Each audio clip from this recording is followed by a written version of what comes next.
Good morning to one and all.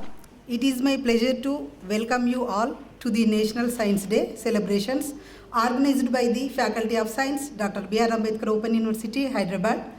I now request the President of today's program, Professor G. Pushpa Chakrapani Madam, Dean Faculty of Science and Director Academic. Please come on to the dais and occupy the chair, ma'am.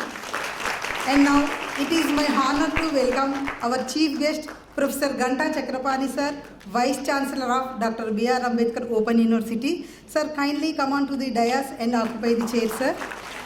I feel it as a privilege to welcome today's speaker and distinguished guest, Dr. Himanshu Pathak sir, Director General, ICRISAT, Telangana, who is going to deliver a lecture on today's topic, India's Agri Revolutions, Shortage to Surplus with Science, on the occasion of National Science Day. Sir, kindly come on to the dais and occupy the chair. I also welcome our senior faculty, Professor Rajshekhar Reddy sir, to come on to the dais and occupy the chair, sir. Now I request Dr. Vijaya Ushasri to present a sampling to our distinguished guest, Dr. Himanshu Pathak, as a token of respect.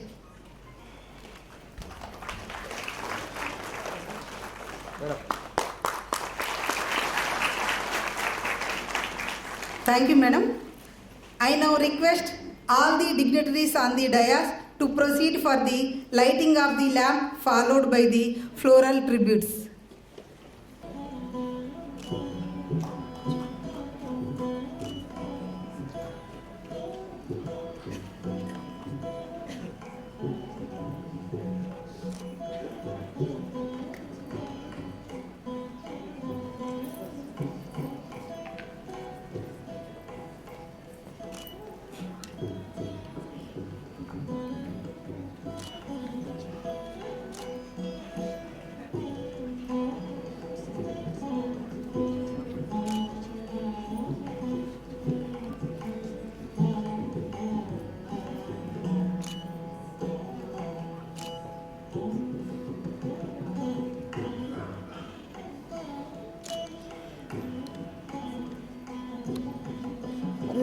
Madam, sorry.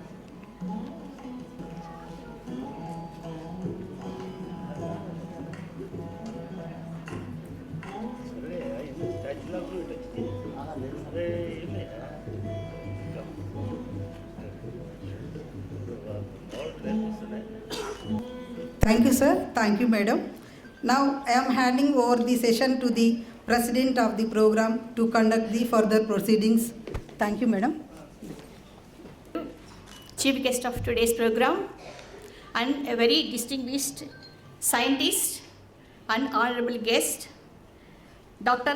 Himanshu Pathak garu, Director General, ICRISAT, Hyderabad, Deans, Directors, Teaching and Non-Teaching Fraternity, and particularly my dear students from Faculty of Science and other participants of Ambedkar University, as well as the participants who came from outside and also who are joining this program through online.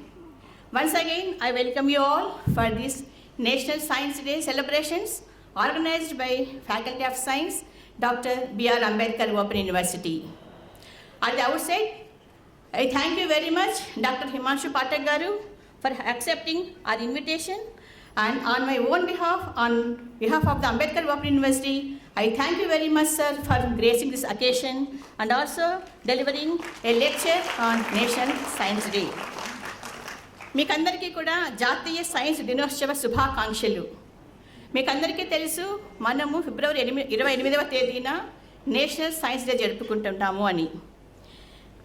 Today we are commemorating a momentous occasion, that is the discovery of the Raman effect by Sir C.V. Raman in 1928, for which he earned the Nobel Prize in Physics, and also it brought immense pride to our nation. So celebrating National Science Day means celebrating the curiosity of innovation, celebrating the spirit of curiosity, celebrating the spirit of innovation, and also celebrating the pursuit of knowledge, because these are the values that continue to guide the scientific progress in our country. Sir, Dr. B.R. Ambedkar Open University is the first open university in India established in 1982 with the motto of democratizing the higher education. Since the inception of the university, we are offering all streams of faculties, sir, all disciplines, including sciences in 1982 only. But there was so many speculations in the society, not only in the society, across the institutions and the intellectual minds also in the society, whether we can offer science programs through distance education or not. Sir, believe me, sir, now though we have started with the undergraduate programs, now we are offering post-graduation programs and also research programs leading to PhDs also. Sir, we are having all types of disciplines like physical sciences, life sciences, computer sciences and environmental sciences, and now we are looking for having the agricultural sciences too. There is a demand from the students and as well as from the society to offer the agricultural science programs also through distance education, sir. Sir, with your support and guidance, definitely our university have some collaboration with you, and our Vice Chancellor is also very much interested to offer these agricultural programs through distance mode and from our university. Sir, every year we celebrate the National Science Day with some theme. This year, the government has given theme for the National Science Day 2026 as Women in Science Catalyzing Vikasit Bharat, which is particularly very much inspiring to me. Being a woman, I feel this is an inspiring theme because it reminds us that women scientists and researchers and innovators are not only contributing to the knowledge but are also actively shaping a developed and equitable India. Their work spans medicine, agriculture, technology and space, and their achievements motivate countless young learners to dream big. On this occasion, I would like to just share a very few interesting and inspiring stories, taking only one or two examples. I think మీరందరూ కూడా doctor Tessy Thomas గురించి వినే ఉంటారు. చాలా మందికి తెలుసు కదా. She is Missile Women of India, and she is the first woman to lead a missile project at DRDO, and her dedication and perseverance broke barriers in a traditionally male-dominated field, and proving that determination and expertise needs no gender. Another lady, Dr. Indira Hinduja. She is a pioneer in reproductive medicine. She brought the first test tube baby into India, revolutionizing fertility treatments and giving hope to countless families. Her work demonstrates how science can transform lives directly and deeply. Another interesting person, as all of you know, Dr. Ms. Swaminathan. Vinnara peru? Andariki telusu kada? He is the father of Green Revolution. And he worked with the women agricultural scientists to develop high-yield crops, and their innovations empowered many rural women farmers and strengthened India's food security, highlighting how women's contributions in agriculture are central to national development. These are very, very, very few examples. మనం చాలా మంది ఉన్నారు మనకు అట్లా ఇన్స్పిరేషన్గా ఇవ్వడానికి. కేవలము just I wanted to motivate the learners who are sitting in front of us. I just taken these stories. So stories like this remind us that gender is never a barrier to excellence. So each one of these women has catalyzed change, inspired generations, and contributed to building a Vikasit Bharat. So we are now especially thankful and privileged to have with us Dr. Himanshu Pathak garu, whose leadership at ICRISAT has advanced agricultural research, promoted sustainable farming practices, and enhanced food security. His work exemplifies the transformative power of science in addressing real-world challenges. So, dear students, on this occasion, let you ignite your curiosity. Please remember that science is not only a subject, it is a way of thinking, exploring, and creating impact. Let that curiosity guide your path, Let that innovation define your journey and let your contribution help build a Vikasit Bharat. As Sir C.V. Raman said, the essence of science is independent thinking, hard work, and dedication to truth. Thank you, one and all. And I once again thank Dr. Himanshu Pathak ji for his presence on this occasion. And he is going to deliver a Science Day lecture on India's Agri revolutions, shortage to surplus with science. Thank you, one and all. I now request Professor Rajshekar Reddy Garu to introduce our distinguished guest, Dr. Himanshu Pathak Garu. Ganta Pushpa Chakrapani Garu, Honorable Chief Guest, Professor Ganta Chakrapani Garu, Honorable Vice Chancellor of this University, and today's Chief Guest, Dr. Himanshu Pathak. I take this as a proud privilege. Occasion on the National Science Day, we celebrate the spirit, innovation, research, and scientific excellence to shape our national future. It's a great honor and privilege to welcome our esteemed guest, Dr. Himanshu Pathak. And Dr. Himanshu Pathak is currently the Director General of International Crop Research, Institute of Semi-Arid, Tropics, that is ICRISAT, and the President of National Academy of Agriculture Science. Earlier, he served as a Secretary, the Department of Agriculture Research Education, Government of India, and Director General of Indian Council of Agriculture Research, ICR.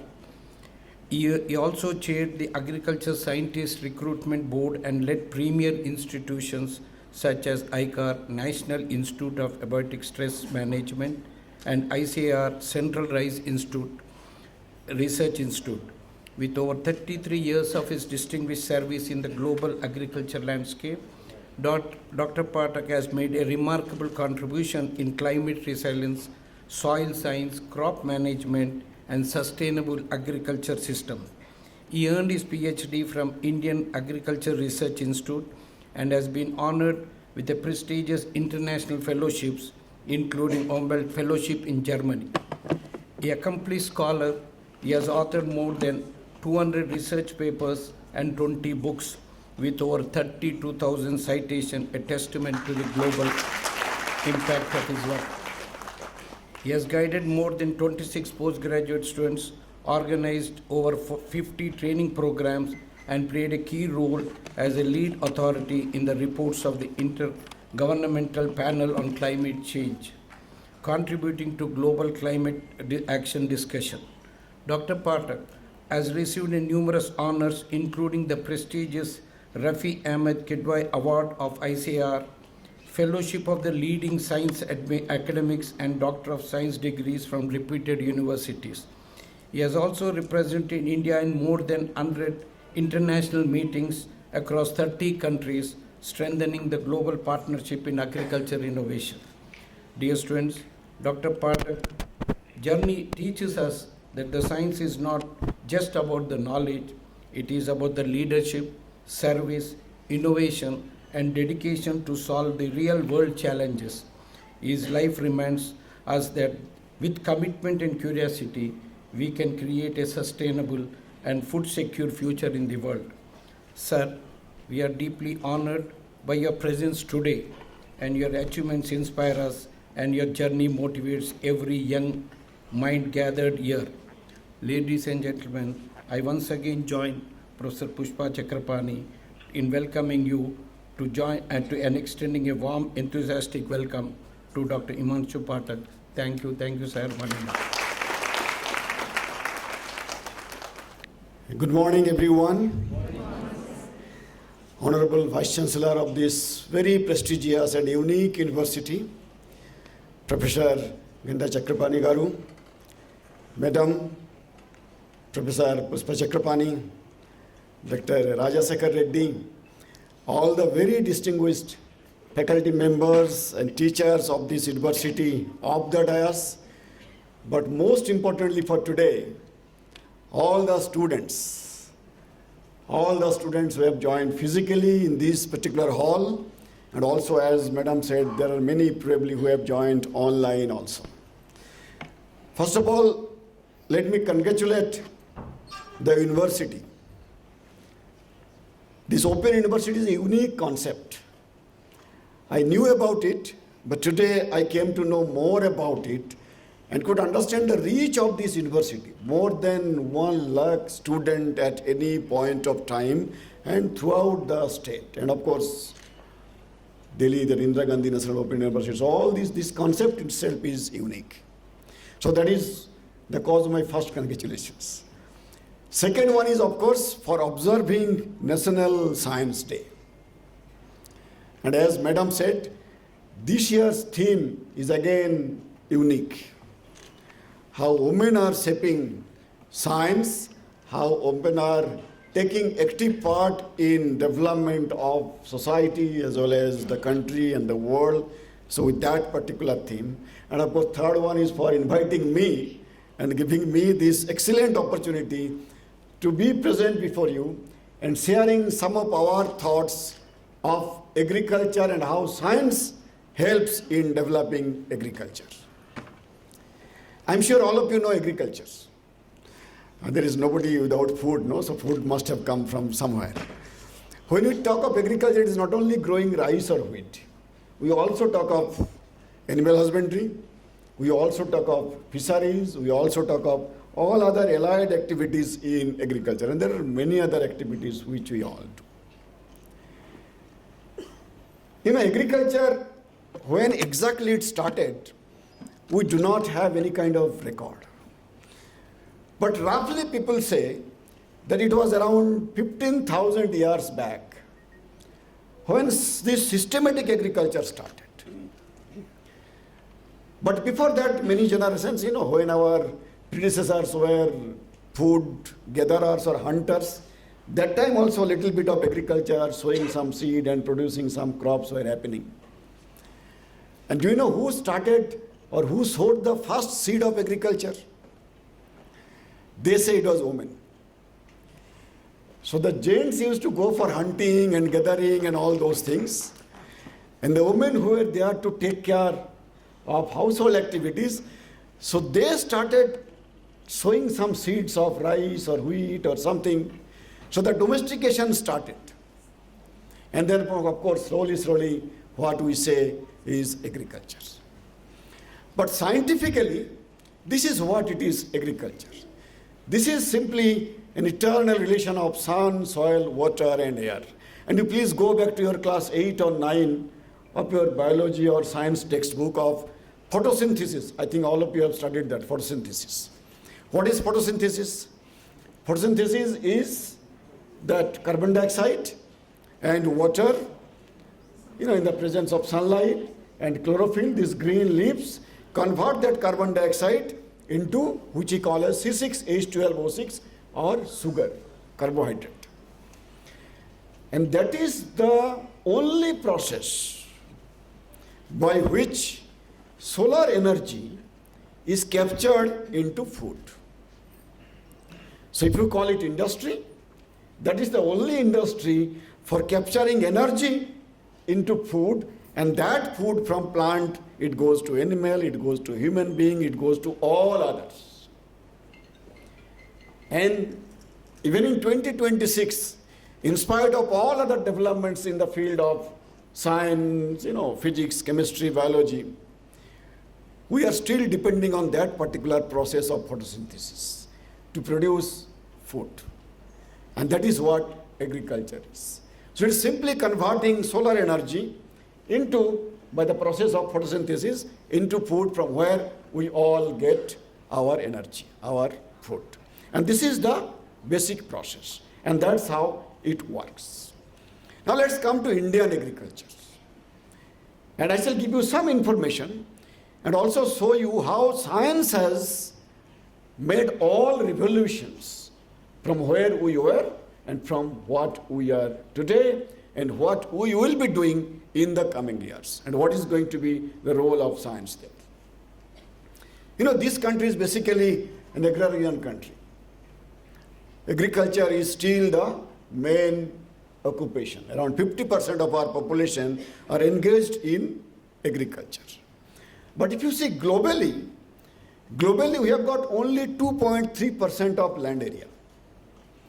Remaining 97% plus belongs to other countries. We have got only 2.3%.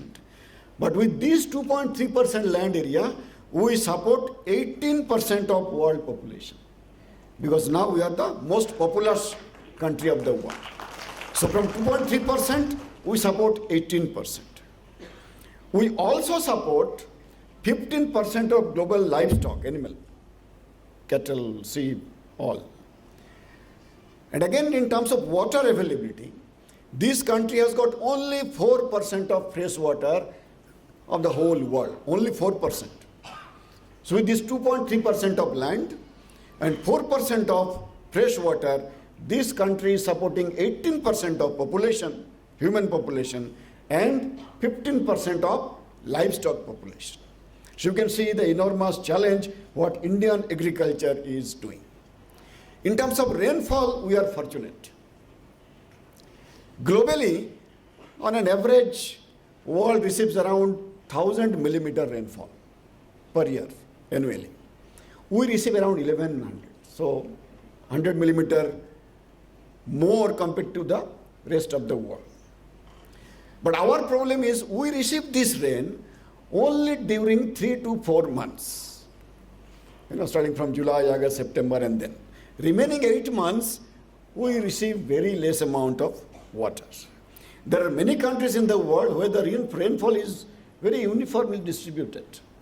Almost every month they receive some.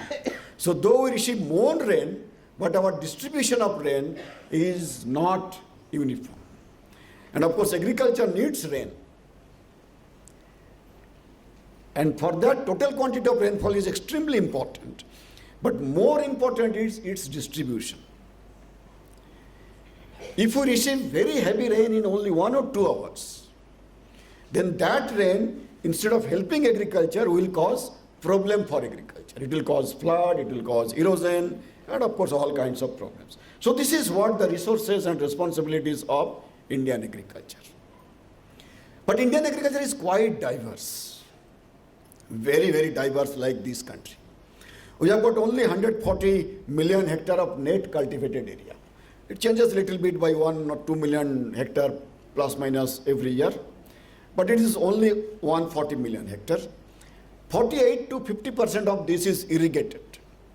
We get irrigation. And the rainfall, as I said, again it ranges very widely. There are places which receives less than 50 millimeter rainfall per year. There are some places in this country where they do not receive, maybe for 1 or 2 years they do not receive any rain. Sitting in Hyderabad, we cannot imagine that 2 years there was no rain. Or even if there is rain, only just 50 millimeter in the whole year. But some places of Rajasthan, they do not receive rain at all. And at the same time, we have also got some places which receives more than 3,500 millimeter of rainfall, like Cherrapunji, Mausineram, Assam, Meghalaya, and those. So the ranges varies from 50 millimeter to more than 3,500 millimeters. And we have got 15 agroclimatic zones in this country. And we grow more than 300 different crops. Commercially, we grow 300 plus, not only rice and wheat. So whenever you take food, you can see the diversity. More than 300 crops we grow in this country. And as I said, 50% of population of India is still depending on agriculture. Many of you also might be coming from rural areas. Your parents, your grandparents, I'm sure might have been engaged in agriculture. Person like me, even now also we are doing agriculture. And then of course, this agriculture contributes around 18% to gross domestic product, or GDP, what we say, around 17 to 18%. So this is what it is. Now friends, today of course we are self-sufficient in food.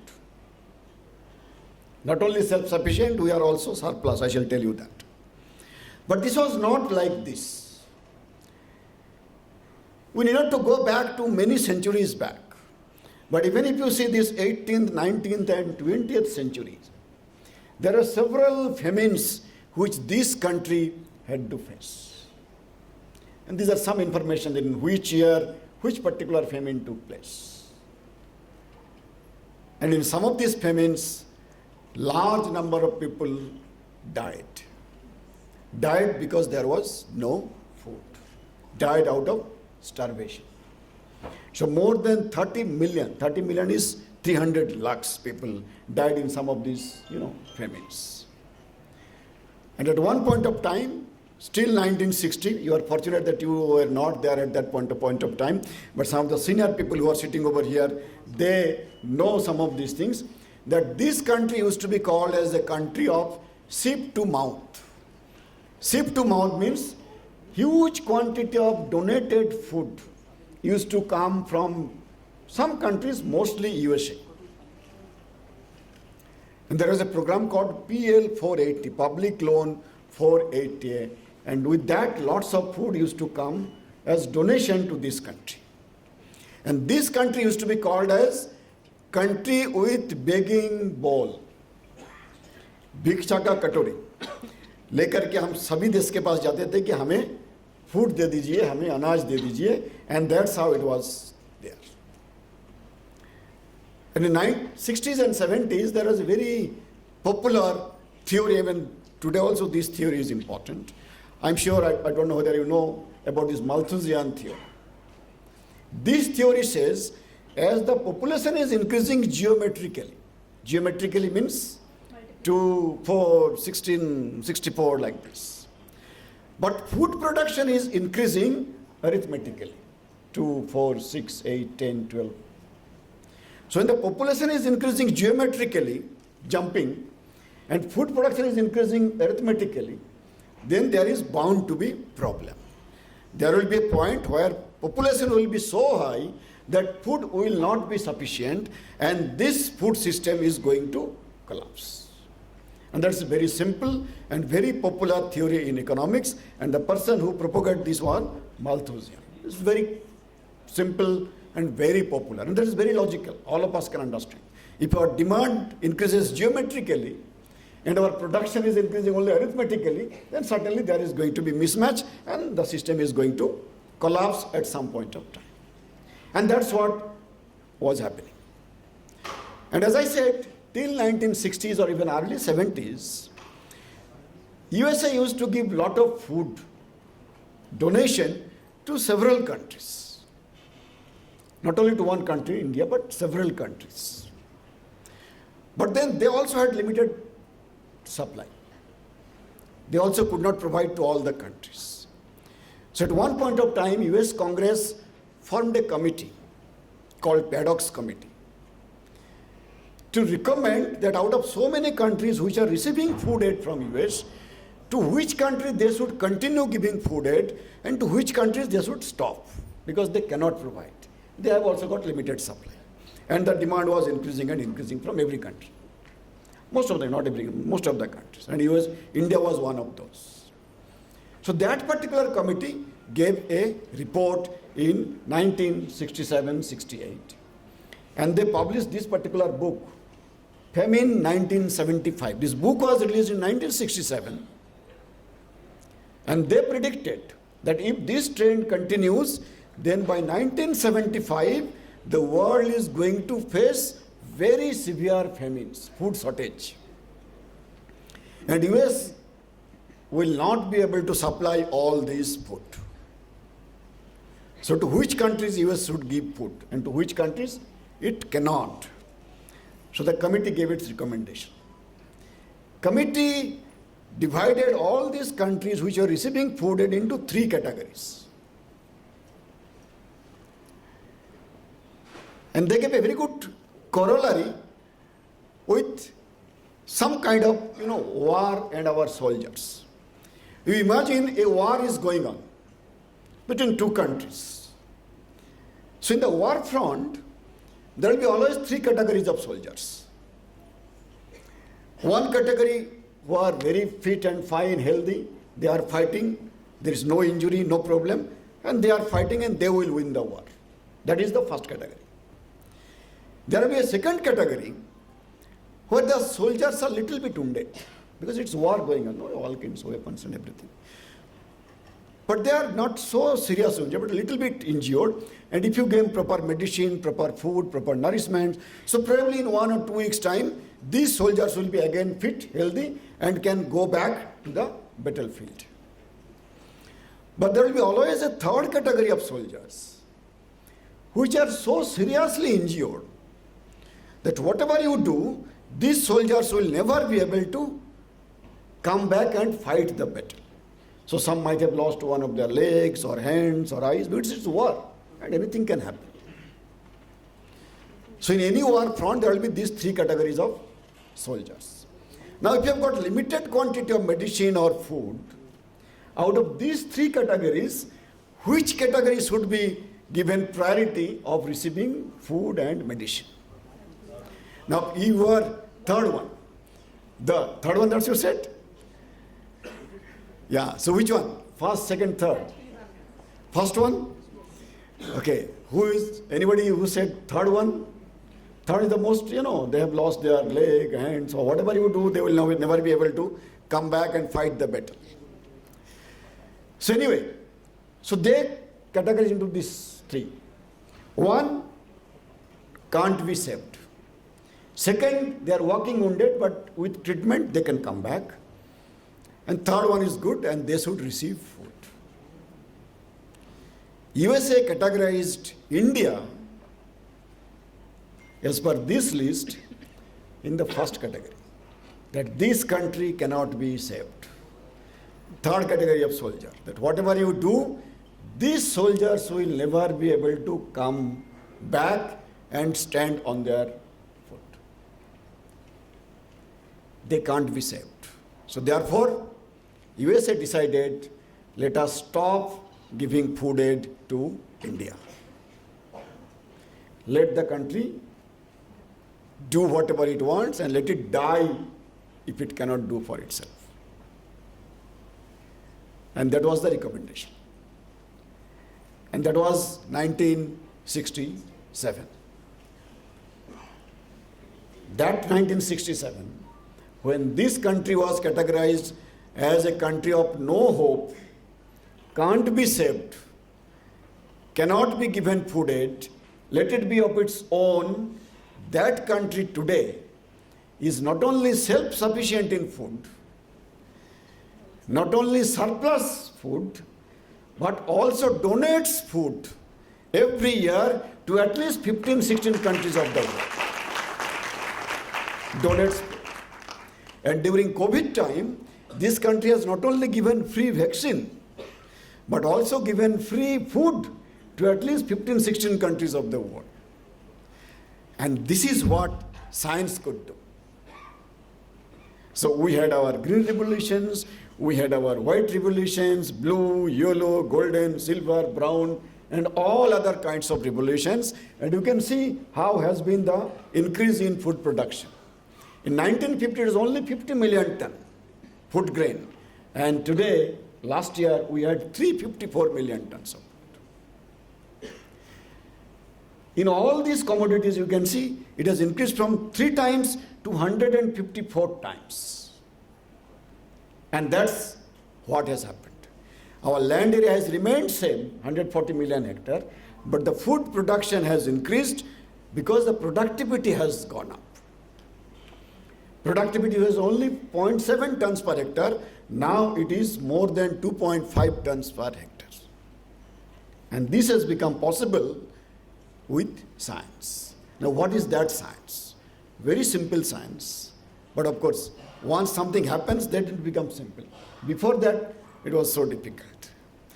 Those who know about rice fields, and those senior people who are sitting over here, in our earlier rice varieties used to be like this tall one, the middle one. Now the tall rice varieties used to give less yield, and if you apply a little bit of fertilizer or irrigation, then this crop will lodge. So you will not be able to get good yield. So what was done? These tall varieties were crossed with that one, last one, DGWG. This is DGOO gene. This is a semi-dwarf variety, and there is a dwarfing gene. You know, those who are student of biology, and if you know others also, you know what is gene. So the dwarfing gene of DGOO gene was put into this tall variety of Peta. And as a result, this first IR8 variety was developed. So this was semi-dwarf in nature. It was responsive to fertilizer and irrigation, and the yield increased by 5 times. A good Peta crop would give only 2 tons per hectare, but IR8 at that point of time also could give around 10 tons per hectare. This variety was released in this country in 1968. And as I work at ICRISAT, that is International Crop Research Institute for Semi-Arid Tropic, there is another international organization which is located in Philippines, International Rice Research Institute. So that institute first developed this IR8 variety, and there are many Indian scientists associated with that. That was released there in 1966. It was taken to India and released here in 1968, and then rice production increased. And at that point of time, production was only 20 million tons of rice, and this year rice production was more than 150 million tons. And Telangana again created a record this time. Telangana this time produced highest amount of rice in the whole country. Highest amount of rice. And to popularize these IR8 varieties, again the role of erstwhile Andhra, there is one Mr. Reddy, who was one of the first who took the name of Professor Swaminathan. So that time Professor Swaminathan was the director of my previous institute, Indian Agriculture Research Institute. So when this high yield variety came, farmers were not knowing about these kinds of varieties. So they had to identify some farmers in different places and to request them, you please grow this variety and then see what is the yield.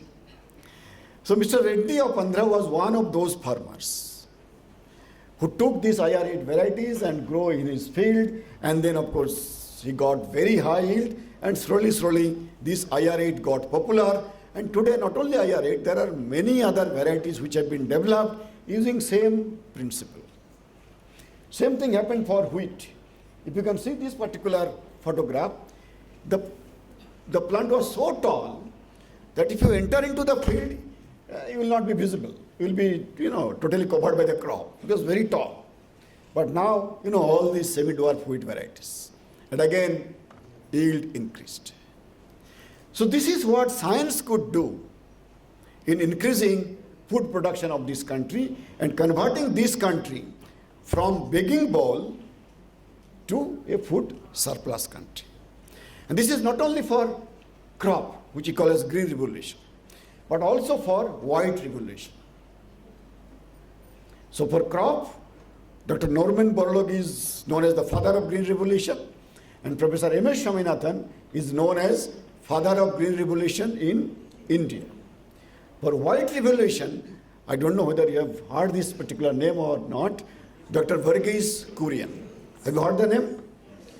Very good. He was the person, again he used to work at some point of time with ICR, Indian Council of Agriculture Research, and then all these developments happened. So in 1950, total milk production was only 17 million tons. And last year, total milk production was 217 million tons. And this country is number 1 in milk production in the whole world. So we are number 1. Not only dairy, but also fisheries. And you can imagine the scale. In 1950, total fish production in this country used to be less than 1 million tons. And last year, that production has gone up to more than 20 million tons. So around 22-fold increase. And the growth rate of this particular sector for last few years is more than 8 to 10%. So it is continuously growing, and we call it one of the sun-rising sectors. And erstwhile Andhra and also Telangana is one of the major states for increasing fisheries as well as aquaculture production. This is the leading states in the country. So that's how it has happened. But one phenomenal thing has happened in horticulture. Even around 25-30 years back, in Indian households, people will be given fruit only if they are feeling ill or something. अगर आप बीमार हो जाएंगे तभी आपको fruit खाने को दिया जाएगा.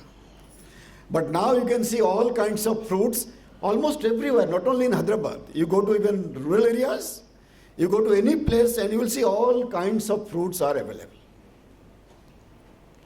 So the production, which was only 25 million tons in 1950-51, that has crossed 367 and now going to touch 370 million tons.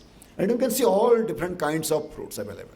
You go to any market of Hyderabad, not only fruit market, and you will see the enormous supply. When I see those supplies, I really feel very, very happy. Very, very happy. Our markets are full with all these fruits and everything.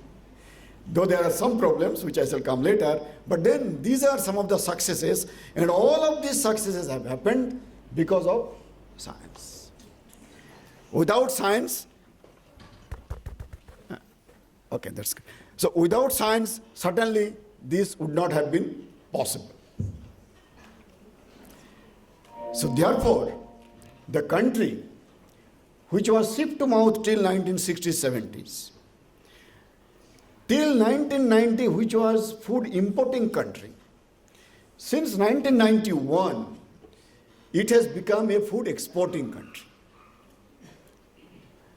And we are exporting food quite in large quantity, not 1 million ton or 2 million tons. Last year we have exported rice to the tune of 20 million tons. 20 million tons. And now the problem is of surplus. Where to keep these foods? Will it come? Or? Yeah, okay. That's fine, that's fine. So, where to keep this production is another challenge. You know, I used to work in one rice research institute in Odisha, Central Rice Research Institute. I was director of that institute. So we developed a variety which will give around 12 tons per hectare yield. And we were really very, very happy. Our scientists were really very happy that we have developed a variety which will give 12 tons per hectare, and other varieties will give 6 to 7 tons per hectare. So I went to meet one honorable agriculture minister of a state, I shall not take the name of that particular state, just to apprise him, and wanted to give this variety to him, that okay, so this is what we have developed. So I took an appointment and then made a presentation before the honorable minister that, sir, this is what we have developed, and now this is going to help your state like anything, because now production is going to be again. So the honorable minister and all his secretaries and others, they listened to my presentation. And what I was expecting, that after my presentation, they will be really, really very happy, and of course, you know, congratulating us that your scientists have developed something like this. But he was not so happy. After listening that we have developed a variety which will give more than 12 tons per hectare. But at the end he said, Dr. Pathak, congratulations to you and of course your scientists that they have developed such a variety. But let me tell you honestly, this is going to increase our problem. I said, sir, how? He said, you know, even today, the amount of rice this country is producing, the government is not in a position to procure all those rice. And that problem is there when average yield of rice is good crop 6 to 7 tons per hectare. And now we have come with a variety which will give 12 tons per hectare. So you can imagine how much rice our farmers are going to produce, and if we cannot procure that rice, if we cannot purchase those rice, again farmers are not going to be happy with us. So this is, you know, this is the kind of situation which now we have got in this country. So just to give you a practical example, you know, in Punjab, now wheat is going to be harvested. This is the harvesting season of wheat. And in Punjab, around 95 to 100% rice and wheat, these are procured by the government. But the problem with Punjab government now is all the FCI godowns are full with rice or wheat. Now a new crop is coming to the market.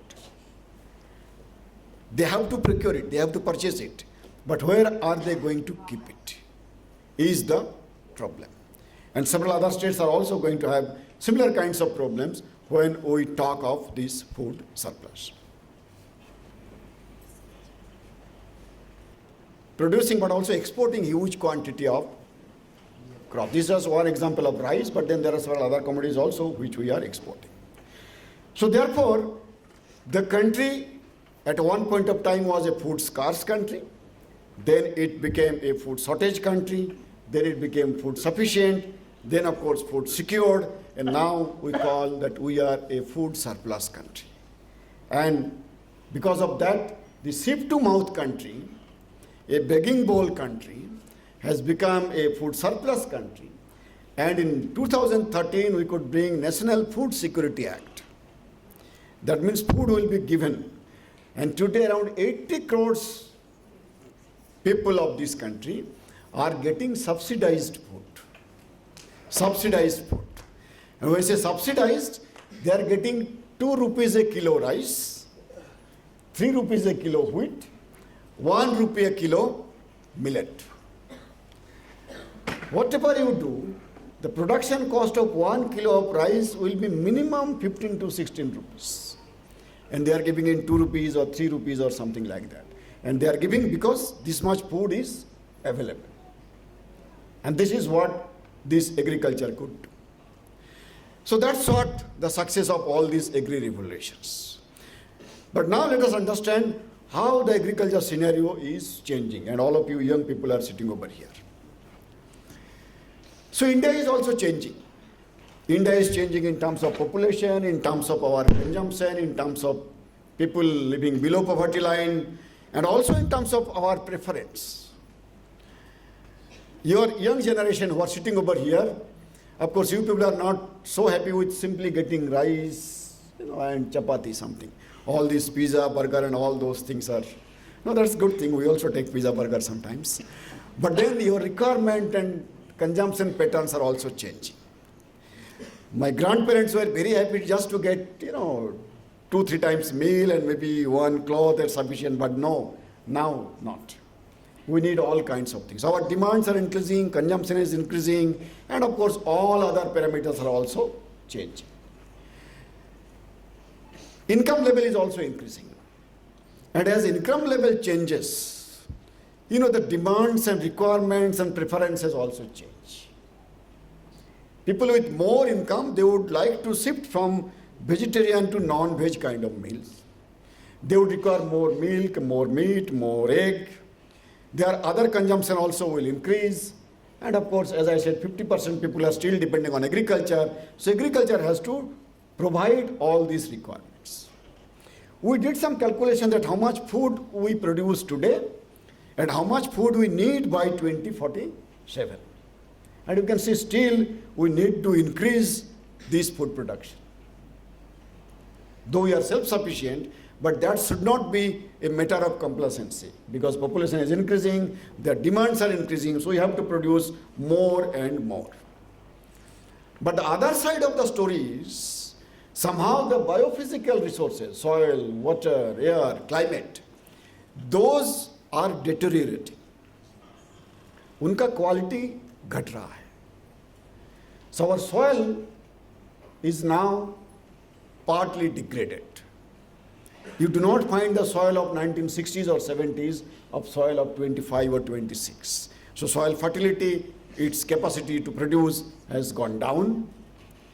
There are other stresses like changing climate, increasing temperature, more and more pests and diseases.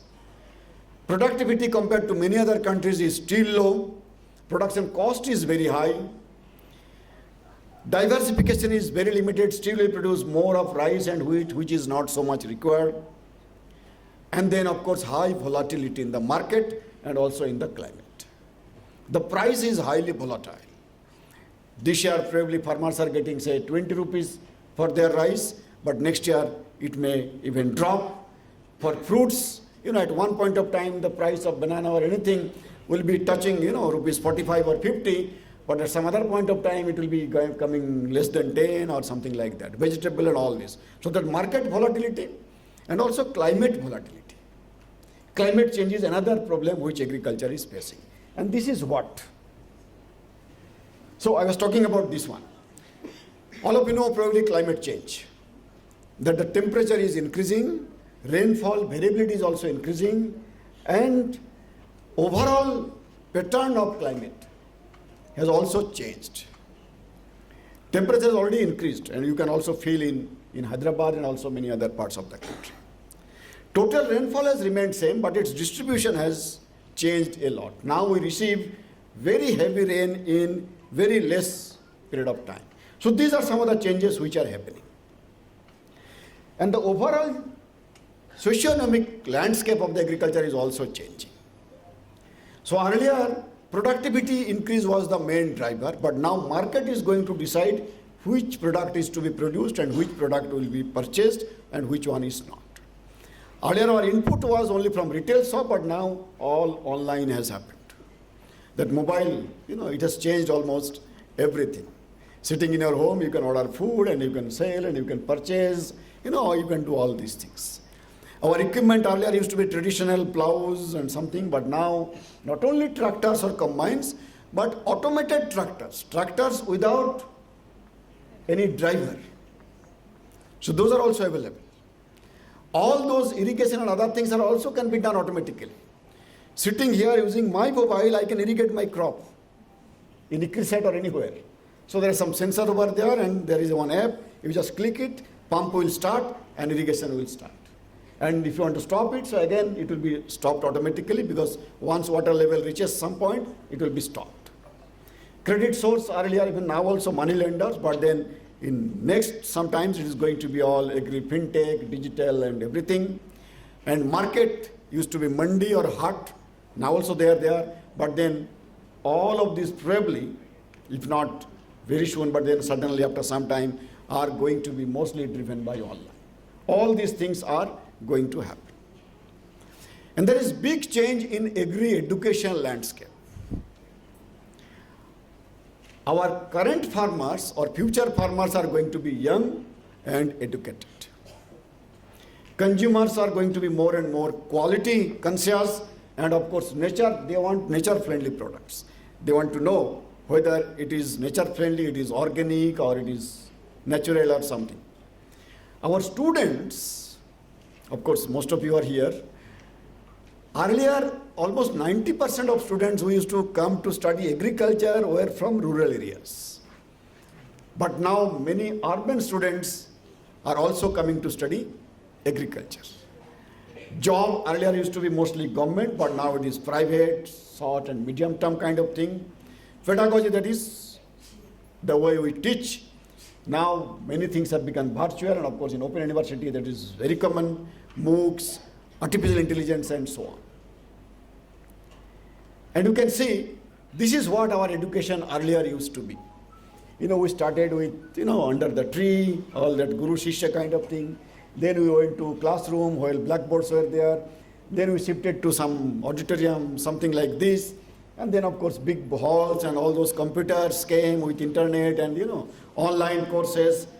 But now something like this also. Kids from a very young age are going to have their thing. Of course many other countries have got different kinds of agriculture where less number of people are depending on agriculture. But here it is, as I said, around 50% population depending. ICRISAT works on some of these aspects. We have got our headquarters in Hyderabad, but we have got 8 regional stations in 8 different countries of Africa. And currently ICRISAT works with around 45 to 50 countries in a small or big way. But our headquarters is here, Pachancheru, and I invite all of you. I was discussing with the Honorable Vice Chancellor that you please come and let's see how best we will be able to work together. But our presence is global, and you can see in this particular map that we share our germplasm, our varieties and hybrids to many of the countries of the world. Till now, more than 110 countries or so have been benefited because of our germplasm, our materials, our varieties, and so on. This is what we do. So this is what we have been doing, and this has been the success of agri-revolutions. But very quickly I shall tell you now what kind of agriculture is going to happen, which we call as next generation agriculture, and which kind of science is going to play a very important role in next generation. Do you know about all of these things? Different generations, Gen G, Gen Alpha, then Beta, and of course, builders, boomers, X, Y, Z. all of this. In which category you belong? Gen Z. And which category this side of this, all the dash we belong? All these 80 plus people, they were the builders. They built this country. They fought for independence, then after independence they struggled, produced more and all these revolutions. So in a way they built it and we inherited from them. Most of these innovations, everything were, they conceptualized and they started. But then of course boomers, 60 to 79, I don't know how many boomers are sitting over here. But anyway, let us not go and count for that. But then generation X, again very people, maybe some of you sitting here. And then of course Gen Y, but most of you are in Gen Z. And that's what. So you people are going to do next generation agriculture or Gen Z agriculture. So what kind of agriculture you will be doing, let me show that. And that has been possible because of this particular, now you have got all of them, this mobile, no? I'm sure all of you have got at least one. Many of you might have got two also. I have seen 1 or 2 persons having 4 mobiles. So I just told him, what these 4 mobiles are going to do? And no, he said, no, I'm very busy. This SIM is for that person and that SIM is for these people. And without mobile, probably, we cannot imagine today's life. You can, you can forget anything and everything, but you cannot forget your mobile. If you somehow misplace your mobile for only 2 minutes, you will create chaos in your home. Where is my mobile? Because without that, it has become more than your breath. You can live 2-3 minutes without breath, but without mobile, probably you cannot live even for 2 minutes also. So this is how. And all started around 50 years back. Sometimes in this kind of seminar, this particular person, Martin Cooper, in 1973, he just made a call and then with this wireless kind of thing. And then in 1983, Motorola, that company still exists, they first developed and introduced portable cell phone. And at that point of time, the cost of one cell phone used to be more than $4,000 US. Huge. But then it was a big success. People were ready to purchase even with that price. But of course now it has got all different versions. You can get in less than 2,000, and of course you can get with more than 2 lakhs, 3 lakhs, I don't know. Mine one is of course 11,000.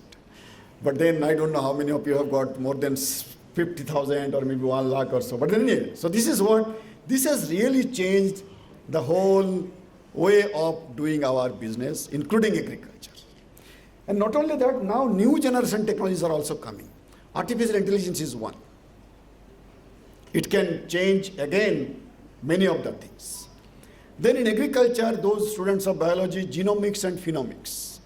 I showed you the example that how the tall variety was, converted into a semi-dwarf and then yield was increased. Now using genomics and phenomics tool, we can find a particular gene, the one which you need, and that can be just transferred into another plant of which you need in almost no time. So we can not only change varieties, we can change the total crop itself. And in one plant, you can grow several kinds of things. Theoretically possible. Reality might not be having. But then there are 2-3 good experiences. They call one plant, which is a combination of brinjal and tomato. So in one plant, you will be having one side brinjal and the other side tomato. There are 1 or 2 good innovative farmers, and one farmer I know, he has got mango tree, and in that mango tree there are 36 different kinds of mango varieties are there in one tree.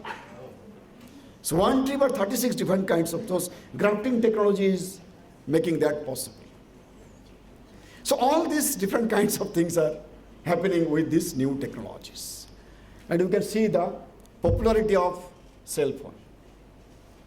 One of the fastest growing technology what world has never seen before. It is changing so fast that the model which you purchased this year Maybe after 2 years, that model is going to be totally obsolete. They will be bringing another model and then, no, this is old, you please change the whole set. This is what is happening. So just very quickly, I shall give you some examples of how this new science and new technologies are changing overall agriculture. I talked about varieties, so not only rice and wheat, all these, oh again your screen and my screen is different. Okay, just come. Can you change?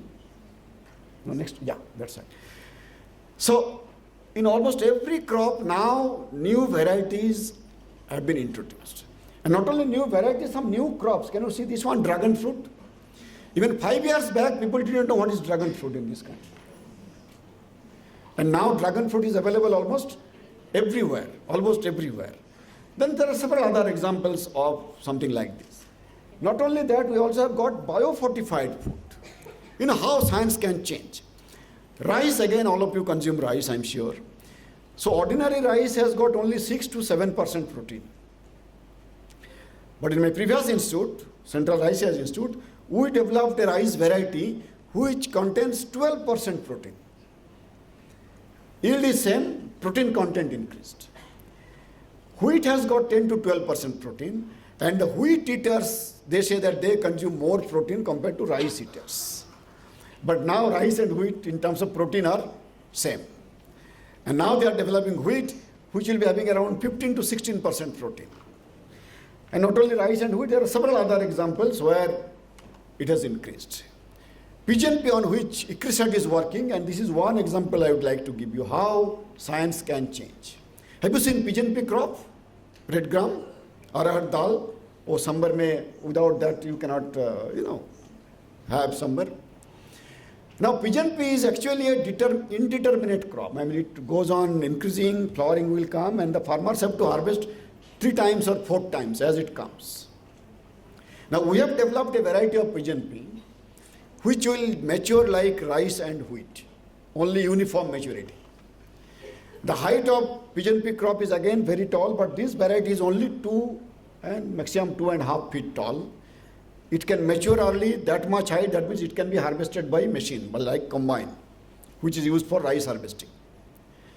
This variety is photoinsensitive. Photoinsensitive means this can be grown during any time of the year. Summer season, rainy season, as well as wheat season. Yield is more than 2 to 2.5 tons per hectare. The other varieties gives only around 1 to 1.5 tons per hectare. And this variety can tolerate up to 45 degrees centigrade temperature. In the month of August only we have released this particular variety, and we feel that probably this is going to be a game-changing variety of pigeon pea. So this is what science can do. Then of course precision management of soil and water. Not that whatever the drain gives, so you will apply only that much amount of water which is required by the crop. Soil health can be again monitored, not taking soil and taking it to laboratory, but using some kind of handheld, like mobile kind of thing. You just scan the soil, and then in 30 seconds, this will give you how much carbon, nitrogen, phosphorus, potassium is there in that soil. So all those things can be done. And then of course, drone probably you have, it's taking a little bit time to come. Oh. Coming? Oh, there is some. Have you heard about drone? I'm sure. Have you used drone?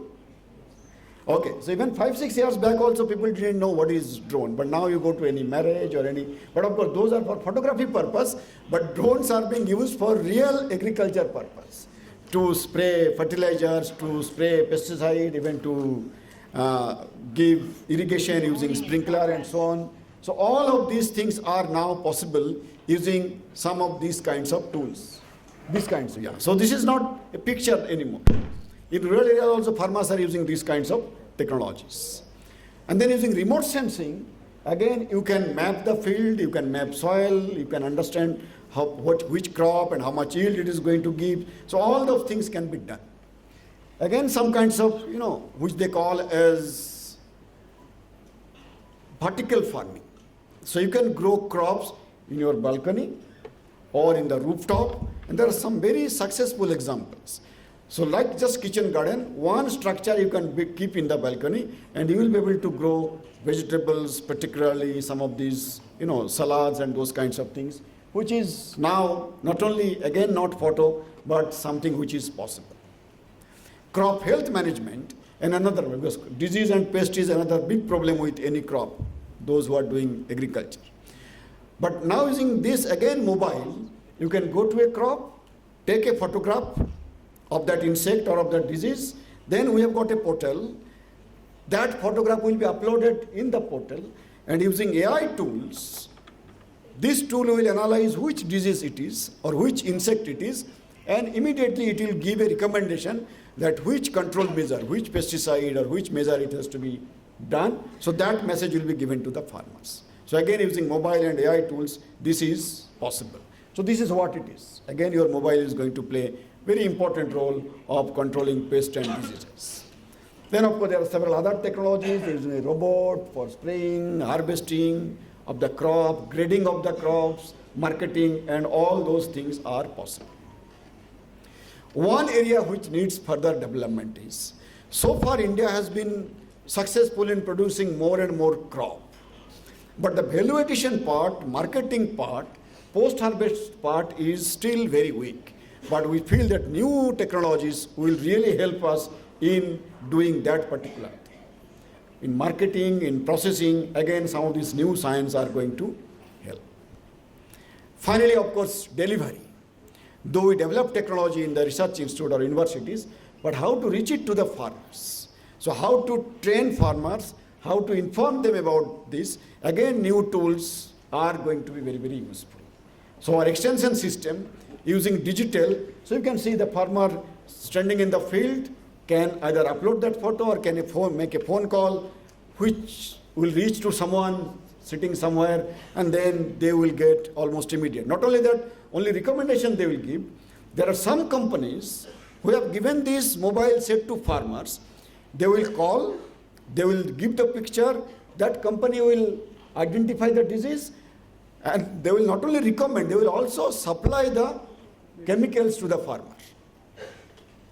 So all these things are possible with new science and new tools. So friends, before I conclude, and if you find some time, this particular book is available in the website of Indian Council of Agriculture Research or National Academy of Agricultural Sciences, what is going to be Indian agriculture by 2047. And there we have tried to analyze all of these in different sectors, in the production, in soil management, in crop management, in pest control, and all this delivery, value addition. So what we should be doing for productivity increase in the production phase, in the pre-production phase, and of course in the post-production phase, all of these things we have tried to highlight. And that is one aspect, producing more and more food. But the second important aspect, which all of us should do and must do, is reducing the food loss. Globally, 1/3 of the food which we produce is lost. Some are on the field, some are even after cooking from our plate. You go to any marriage or any kind of parties, and you just keep an eye of the plates. You will see sometimes more than half. You go to any hotel and you will see that, okay. So those who know how this food has been produced, how it has been harvested, processed, taken to the market and all those things, you will really feel very unhappy and sorry to see that with all this effort somebody has produced and marketed and put, and then it is simply being wasted. 1/3 is wasted. If we can reduce that 1/3, then you need not to produce that much. With whatever we are producing today, can be more than sufficient, not only to feed one India, but maybe more than double of what we have got. But then we have to do that. So 1/3 food is lost. Let us see how to reduce that loss. Third important aspect is, let us also try to choose healthy, diverse, local and seasonal food. And this is particularly for our young generations. Of course, pizza, burger and those are extremely good. Not so good, but even then if you want to say that. But then let us also try to take some of these foods, like millet or pulses or local fruits or something, which are extremely important from nutrition point of view, from health point of view, and from environment point of view. These are really, really good. Millet is, of course, we say the crop for consumers, cultivator, as well as for the climate. Fourth one is, of course, to use all those technologies, we have to have good human resources, good students, and also skilled farmers. Without skilled farmers, all these technologies, they will not be able to adapt. So we have to improve their skill, we have to build the capacity, and of course all the facilities. And for doing that, last one is we have to work together. It is not only one international organization like ICRISAT or Agri, but also our national institutes and universities, and also university like yours, state government, central government, because there are several aspects of food production, food marketing, and also increasing farmers' income. If we do not work together, then whatever we do, we will not be in a position to meet what this country needs in years to come. And finally, friends, farming is not seen to be a very respectable profession.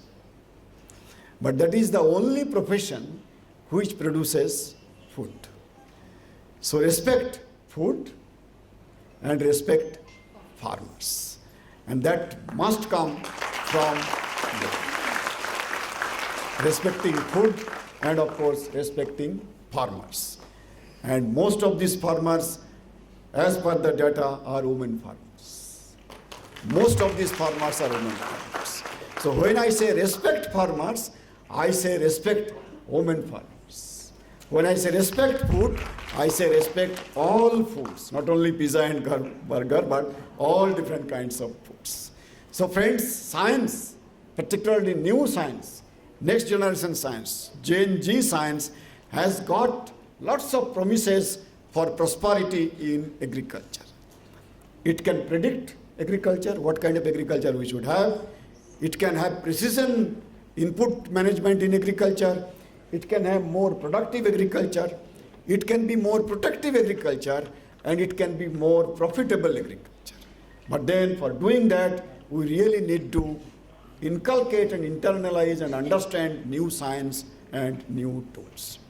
So finally, friends, our population is increasing. We have to produce more with less amount of land, as I showed in the beginning, less amount of water. That means we have to produce more with less. More in less area, less water, less fertilizer, less soil. And if we can do that, then only we can have better production, better nutrition, better environment, and of course, better life. Because without food, life cannot be better. Without environment, life cannot be better. And without this, all of us, whatever we are trying to do, certainly is not going to be better. So friends, just to summarize and conclude in the last slide, that agriculture in this country has made tremendous success and achievements. I told you from ship to mouth to surplus, from shortage to surplus. But now the demand for agriculture is increasing. We need more and more quality food, nature-friendly food. Challenges are also intensifying: soil deterioration, climate change, and so on. So we need to improve productivity, profitability, as well as sustainability of the whole agri-food system. So therefore, agri-food system should be smart. The plant should be smart, giving good yield. Technology should be smart, like your latest mobile phones. Products should be smart, nutritious food and all these things. Market also should be smart. And to do that, our farmers also should be smart. And our young farmers are going to be smart anyway, so they are already smart. So next generation technology have got potential to make agriculture productive, as I said, protective, predictive, precise, and profitable. But for that, we all, students, scientists, policymakers, and farmers, need to work together, develop infrastructure, develop our knowledge, so that we will be able to adopt new science and new technologies. Friends, on this Science Day, I think all of us need to remember only one thing. For the development of any country, it is absolutely not possible without science. If any country has to develop itself, it has to adopt science. And if you want to destroy any country, there is only one way to do that: keep the people away from science. If you can keep people away from science, that country will be destroyed sooner or later. But if the people are with science in that country, then nobody can stop the development of that particular country. So let us be with science. Let us respect science, let us adopt science, and let us make this country progressive one. And I'm sure Generation G, next generation, all of you, my student friends, are going to accept the beauty of science, the usefulness of science, and going to use science for betterment of your life and also for the betterment of this country, your state, and of course, global happiness, global prosperity. Thank you very much for giving me this absolute opportunity, for inviting over here. Thank you, Honorable Vice Chancellor, and of course, Honorable Registrars and Madam, for giving me this entire, time talking to our young friends. And as I said, as I requested Honorable Vice Chancellor, let us try to find out some way how ICRISAT and your university can work together so that we will be getting more and more such opportunities of coming here. Thank you very much. Wish you all the best. Wish you all success in life.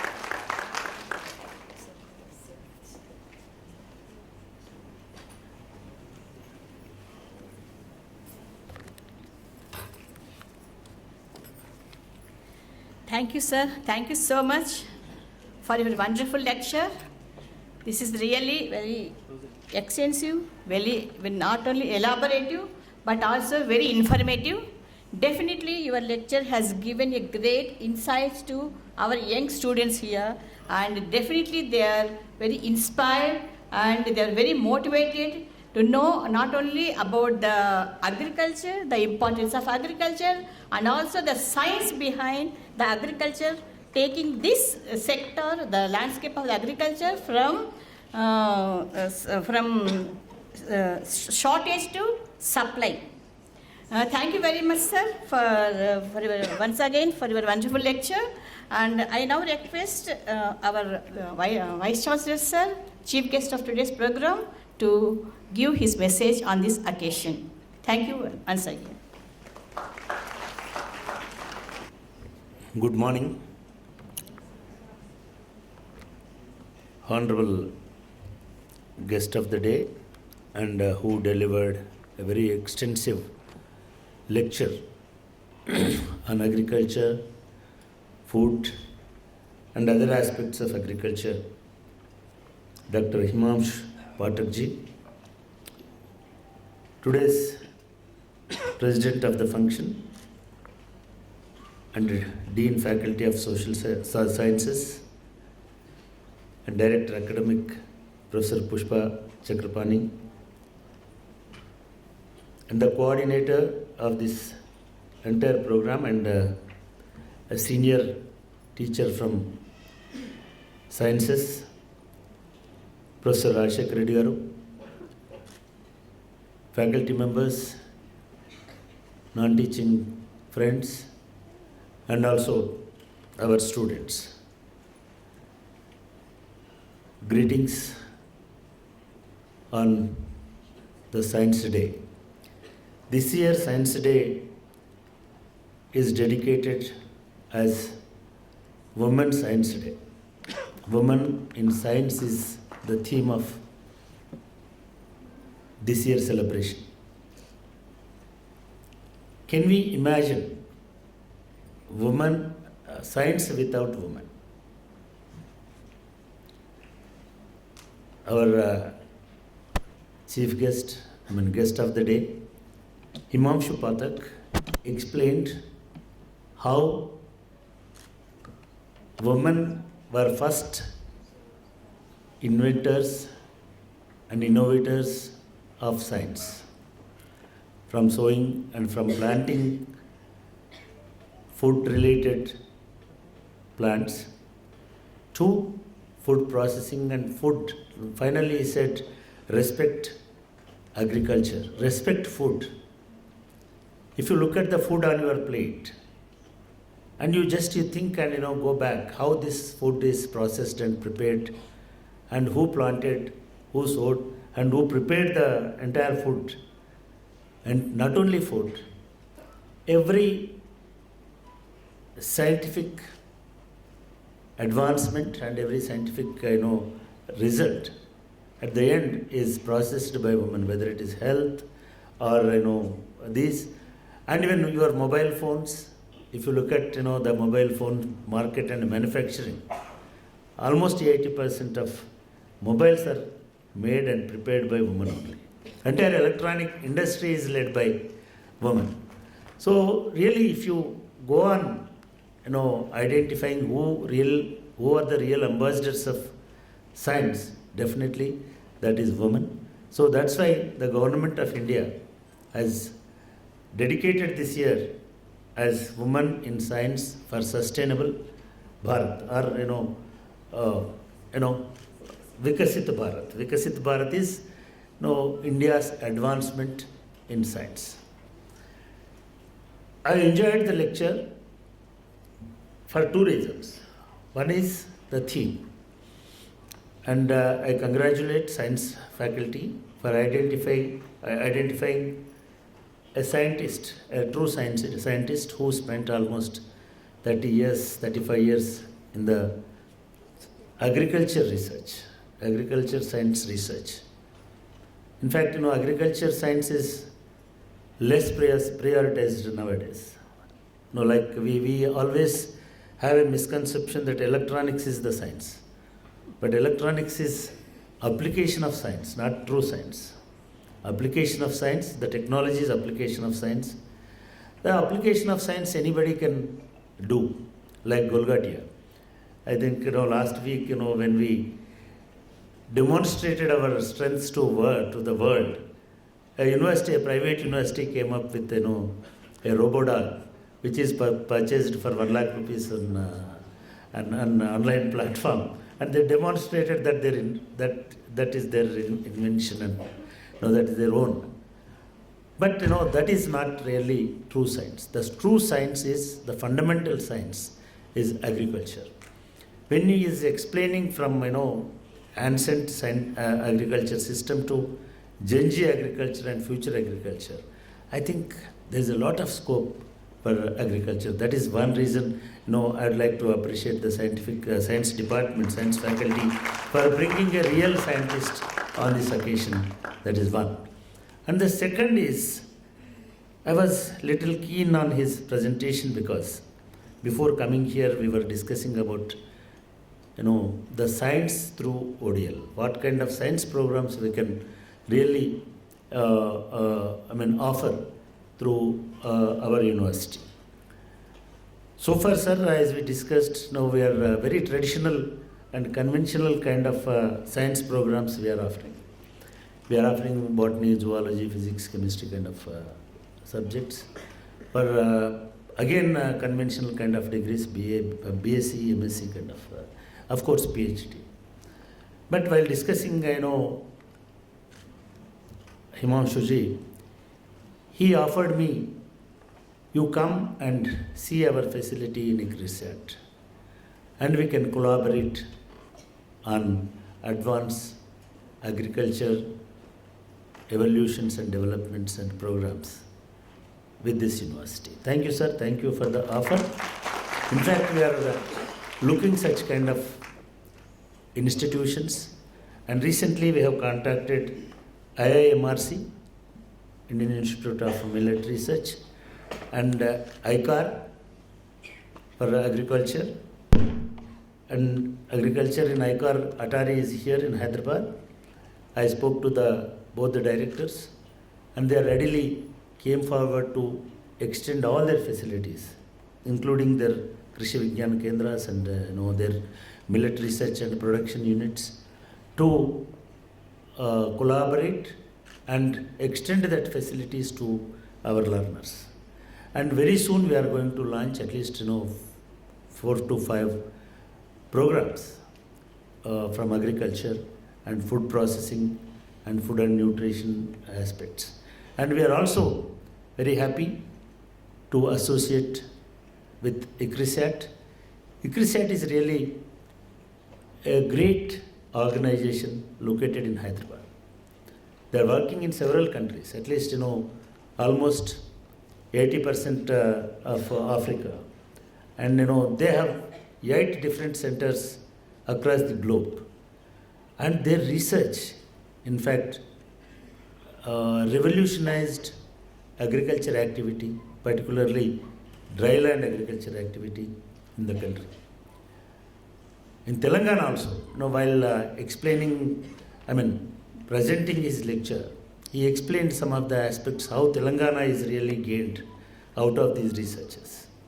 That is true, sir. Telangana from the beginning, it is a land of agriculture, in fact. But because of your intervention, your ICRISAT's intervention, Telangana has evolved as kind of food bowl or bowl for new kind of foods in the world.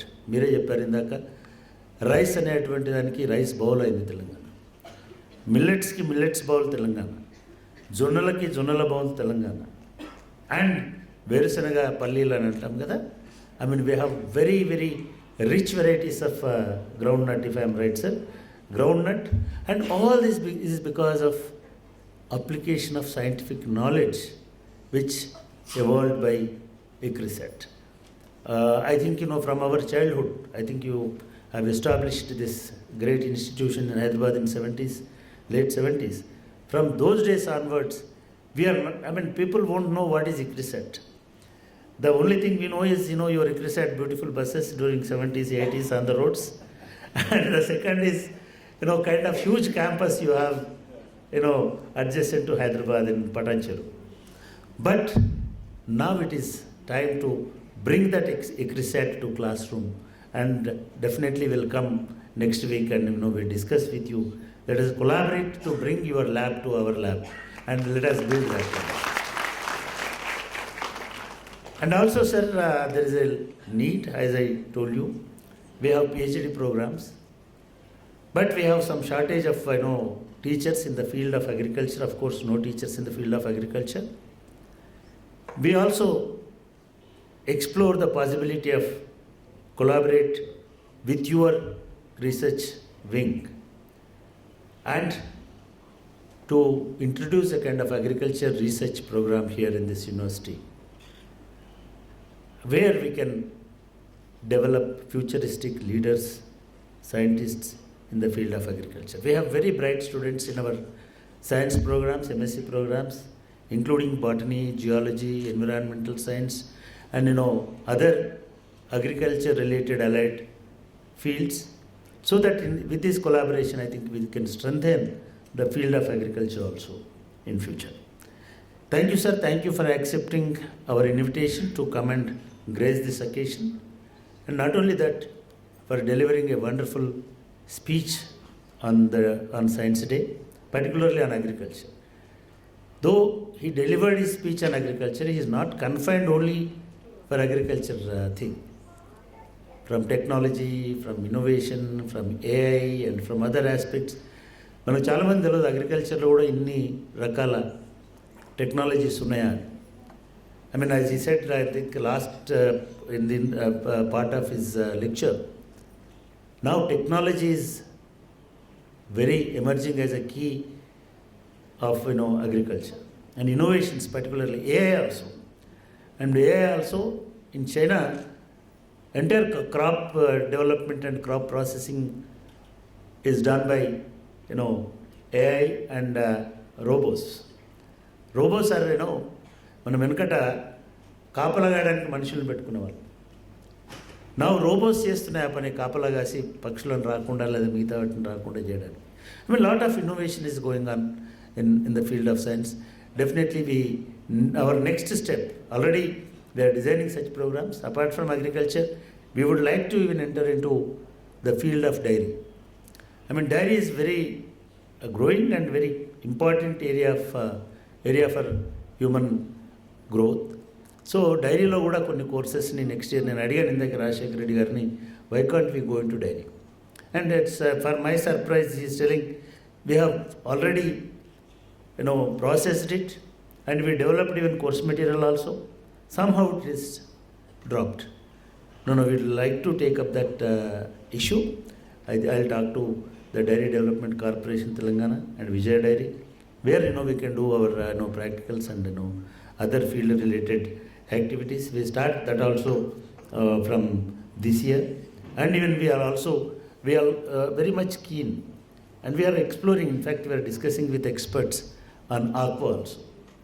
That Telangana is going to be a very, very fertile place for aqua because of Kaleshwaram and the backwaters. We have huge amount of backwaters, and those waters in future can be definitely filled of aqua related and fisheries products. So we are also planning that. Friends, why today we are celebrating Science Day? If you look at the photographs, C.V. Raman is there, Sir C.V. Raman, to commemorate his contribution in the field of science. And he was the winner of prestigious scientific award, Nobel. So we are celebrating Science Day on his birthday anniversary. And why Ambedkar is there? I think you may think that because this is Ambedkar Open University, for every occasion we put Ambedkar. That is not true. Of course that is true. But here, Ambedkar is more appropriate to be there. Science will have two aspects. One is pure science and scientific innovation, and science as a production, and science as a form. That is one aspect. And the second aspect is scientific temper. The first man in India who recognized the importance of scientific temper is Baba Sahib Ambedkar. Baba Sahib Ambedkar not only invented scientific, he never said he invented scientific temper, but he promoted scientific temper,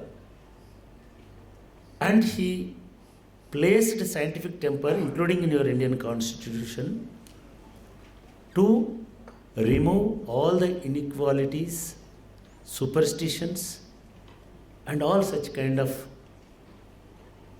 ఒక మూఢనమ్మకాలు అంటాం కదా, వీటన్నిటిని పోగొట్టుకోవడానికి scientific temper important అని చెప్పడం కాదు. He placed that in your Indian Constitution, Article 15.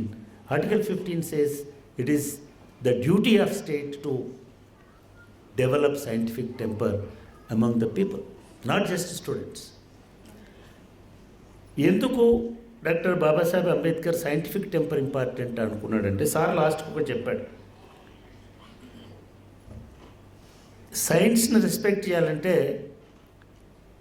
మూఢనమ్మకాల్ని పక్కన పెట్టాలి, సైన్స్ని గౌరవించాలి, సైంటిఫిక్ టెంపర్ని గౌరవించాలి. ఒక women as a mother,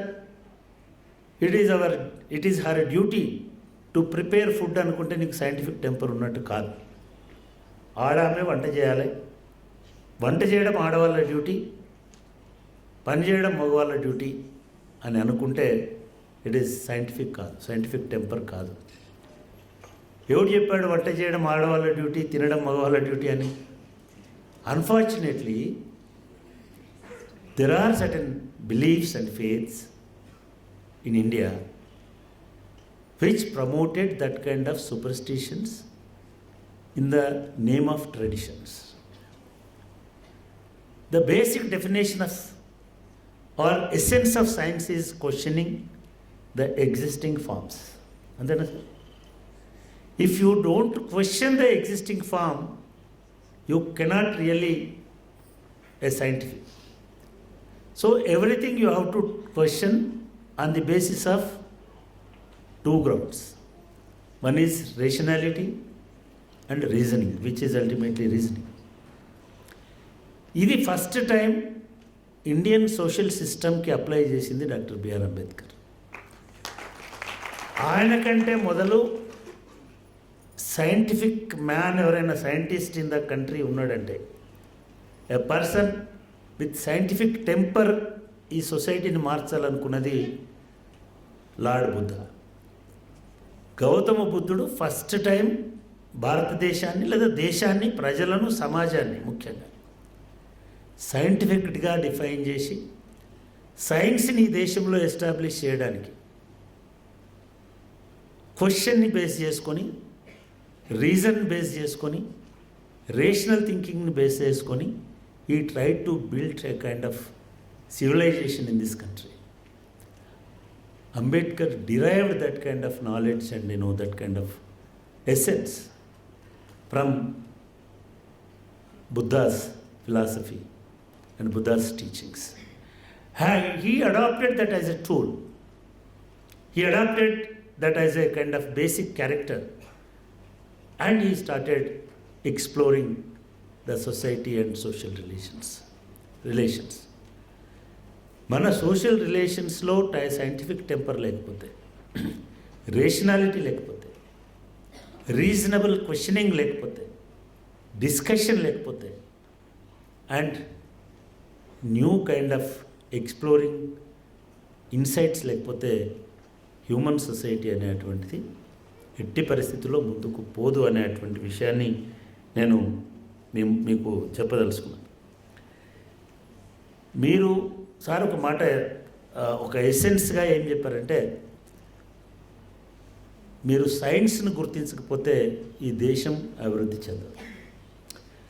Ambedkar గారు సైన్స్ను గుర్తించాలంటే మీ ఆచారాలు, సాంప్రదాయాలు, మీ మూఢనమ్మకాలు, మీ ఒక ముసుగులో ఉన్నటువంటి ఈ సిస్టమ్స్ అన్నింటినీ మీరు వదిలేసుకోవాలని చెప్పారు. కేవలం చెప్పడం కాదు, మీకు చాలామంది తెలియని విషయం, మనకు చాలామందికి అర్థం కాని విషయం ఏమిటంటే, అంబేద్కర్ గారు భారతదేశానికి స్వాతంత్రం వచ్చినాకనే లేదా భారత రాజ్యాంగంతో సైన్స్ని ప్రమోట్ చేయలేదు, దాంతో ఆయన మొదలుపెట్టలేదు. దానికంటే ముందు ఆయన బ్రిటిష్ గవర్నమెంట్లో వైస్రాయ్ అడ్వైజరీ కౌన్సిల్లో ఒక మెంబర్గా ఉన్నాడు. వైస్రాయ్ అడ్వైజరీ కౌన్సిల్ అంటే ఈ భారతదేశానికి ఒక మంత్రిమండలి లాంటి. దానిలో Ambedkar was a member and where he use to he assigned portfolios of irrigation, agriculture, power, water, and several such kind of 8 portfolios he was assigned. And the chief is Viceroy of British India's government. Then he started how to incorporate scientific, because these are the major fields of science during those days.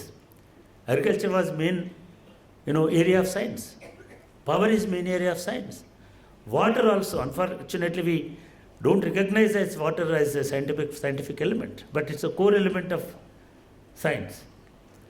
Then he started bringing new ideas, scientific ideas, to improve those fields.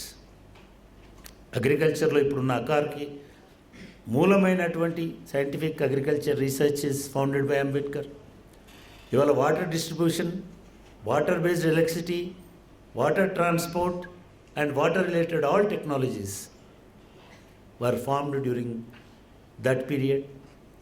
And you take anything like highways and transformation of power, electricity, all this is developed by Ambedkar to democratize the science. That is second aspect we must understand.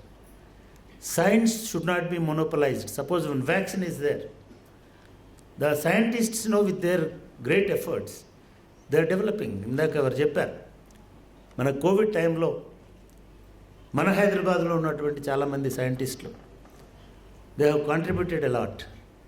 ఆ scientific ఎవల్యూషన్లో vaccine కనిపెట్టినారు to counter the virus.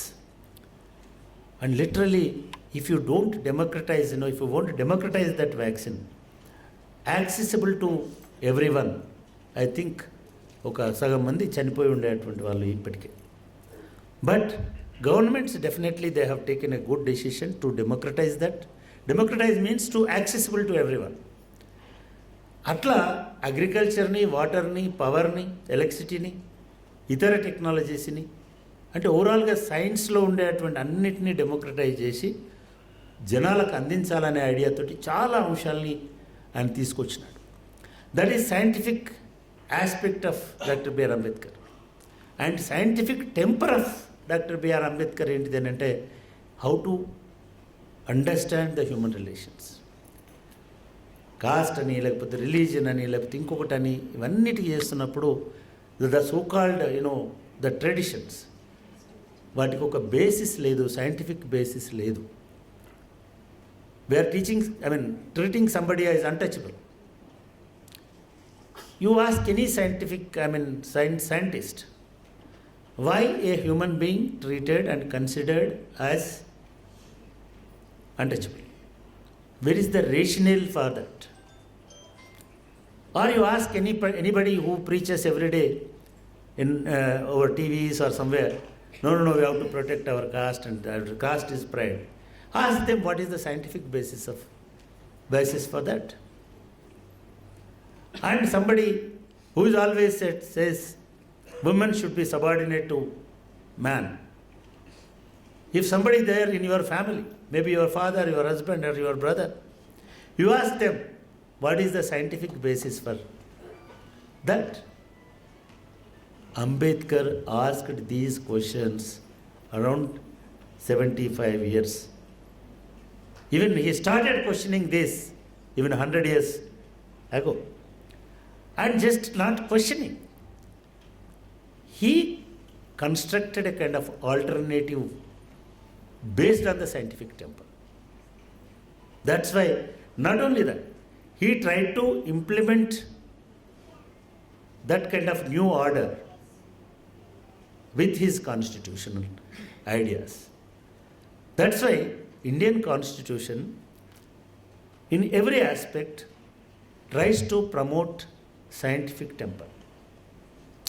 Following that only teaches the scientific temper.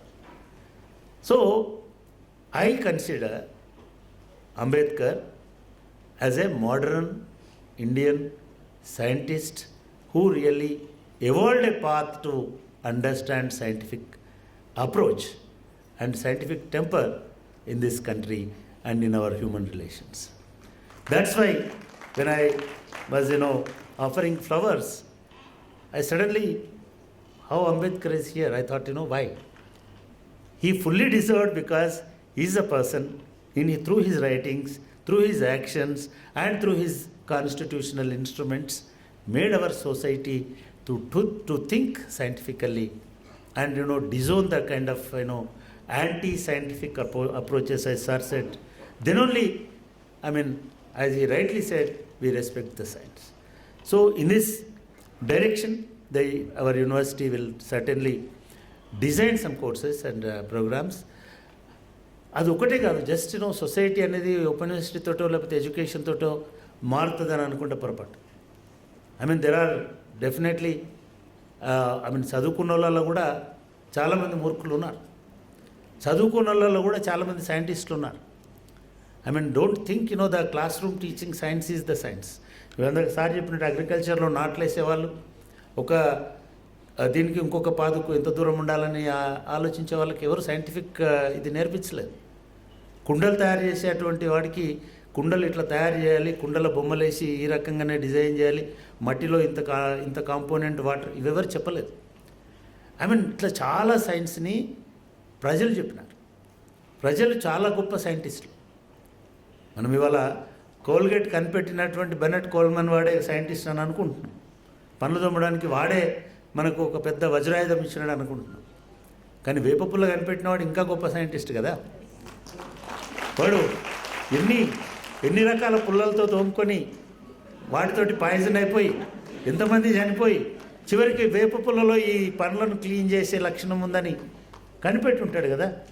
అట్లాగే సున్నిపిండిని కనిపెట్టినవాడు మగవాడు కాదు, సున్నిపిండిని కనిపెట్టింది ఆడ సైంటిస్ట్లే. They have tested several components.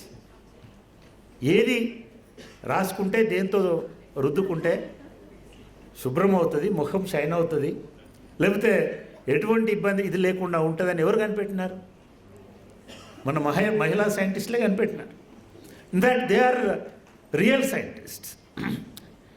Based on that essence, corporate companies are promoting their markets and their business. లేకపోతే Fair and Lovely అనేటువంటి ఒక క్రీమ్, ఇప్పుడు దాని పేరు ఏదో మారిపోయి ఉంటుంది, ఇండియాలో అదొక రెవల్యూషన్ సృష్టించిందని అనుకున్నారు. కానీ ఫెయిర్ అండ్ లవ్లీని మొట్టమొదలు కనిపెట్టింది దక్షిణ భారతదేశంలో ఉన్నటువంటి గృహిణులు, మహిళలు.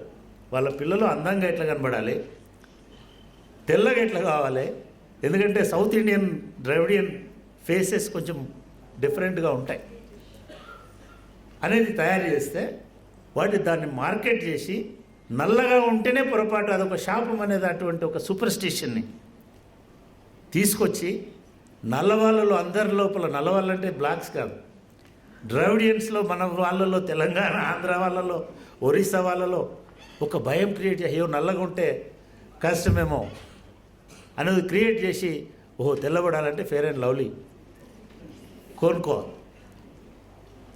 ఫెయిర్ అండ్ లవ్లీ ఇట్లా మోసం చేస్తుందని సంబడి వెంట్ టు కోర్ట్. ఇది ఫెయిర్ కాదు, లవ్లీ కాదు, it is only marketing tactics, కాబట్టి ఈ పేరు తీసేయాలని చెప్పేసి వాళ్ళు కోర్టుకి వెళ్ళారు. And that man and he won that court case. Then court ordered you should not use that kind of. ఎందుకు దీనికి సైంటిఫిక్ ఏంటిది? నల్లగా ఉన్నటువంటి ఆయన లేదా ఆవిడ కొన్ని నెలల పాటు, సంవత్సరాల పాటు ఫెయిర్ అండ్ లవ్లీ పూసుకుంది, అయినా కూడా ఆమె రంగులో ఎటువంటి మార్పు లేదు. వాడు అడ్వర్టైజ్మెంట్లో చెప్పినట్టు 9 days challenge, 7 days challenge, 1 week, 10 days, no, ఇదేది కాలేదు కాబట్టి ఇది అన్సైంటిఫిక్ అని చెప్పేసి వాడు కోర్టుకు వెళ్ళాడు. ఇఫ్ నిజంగానే కనుక మనం ఆ బేసిస్ మీద ఛాలెంజ్ చేసుకుంటూ పోతే ఇవాళ సైన్స్ అని బయట మార్కెట్లో ఉన్న ఏది కూడా సైన్స్ కాదు. The real science is in our lives and in our civilization, and the science built our civilization. మనం అన్ఫార్చునేట్లీ ఇవాళ ఏమైపోతున్నామంటే రేషనల్గా ఆలోచించడం మర్చిపోతున్నాం. అంటే మనుషుల్లో చాలా సూపర్స్టిషన్స్ నమ్ముతున్నాం. నిజంగానే మనుషులు అంటరాని వాళ్ళు ఉంటారని అనుకుంటున్నాం. మనుషులు ఎవరు అంటరాని వాళ్ళు ఉండారు. నిజంగానే ఉమెన్ వీక్ అనుకుంటున్నాం. నిజంగా ఉమెన్ సైంటిస్టులను సునీత విలియమ్స్ నుంచి మొదలుపెట్టి, మేడం క్యూరీ నుంచి మొదలుపెట్టి, నేను మొన్న కేరళ వెళ్ళినప్పుడు లెస్సీ థామస్ గారిని కలిశాను. టెస్సీ థామస్ గారిని కలిశాను. I mean she is missile woman. I mean ఇస్రోలో, డిఆర్డిఓలో, డిఆర్డిఎల్లో lot of women scientists are working. మన చంద్రయాన్లో మెనీ ఉమెన్ సైంటిస్ట్స్ అదే. అంటే వీళ్ళందరినీ మనం గుర్తించకుండా సైంటిస్ట్ అనగానే చాలా గంభీరంగా ఉండే మగవాళ్ళే కనబడడం అనేటువంటిది మన మైండ్ సెట్. ఆ సూపర్స్టిషన్, ఆవిష్కర్తలు ఎవరైనా మగవాళ్ళు ఉంటారని అనుకోవడం పొరపాటు. ఉమెన్ కూడా ఉంటారు. ఇన్ఫ్యాక్ట్ ఈ మధ్య కాలంలో భారతదేశం అంతటా కూడా ఒక అన్సైంటిఫిక్ అండ్ సూపర్స్టిషియస్ ఐడియాస్ అనేటివి ప్రమోట్ చేస్తున్నారు. ముఖ్యంగా వాట్సాప్ యూనివర్సిటీలు వీటిని ఎక్కువ చేస్తున్నారు. అంటే ఏది చూడకుండా మీకు ఒక మెసేజ్ వస్తుంది. ఈ దేశంలో ఓ 50% బహుశా షుగర్ పేషెంట్స్ ఉంటారు.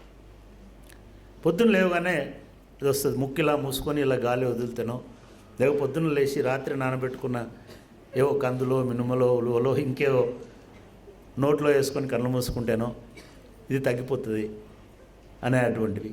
లేదా ఫలానా జాతకము, ఫలానా గుడిలో ఫలానా పూజ చేస్తే మీ అదృష్టం బాగుంటుంది, ఇటువంటి ప్రమోట్ చేసే కల్చర్ ఎక్కువైపోతుంది. అన్ఫార్చునేట్లీ మనం సైంటిస్టుల కంటే ఎక్కువ బాబాలను అండ్ ఇటువంటి ప్రచారం చేసేటువంటి వాళ్ళను ఎక్కువగా ఆరాధిస్తున్నాం, ఎక్కువ గౌరవిస్తున్నాం. వాళ్ళు లాస్ట్ చెప్పింది అదే, సైన్స్ని గౌరవించకపోతే ఈ దేశం ముందుకు పోదు.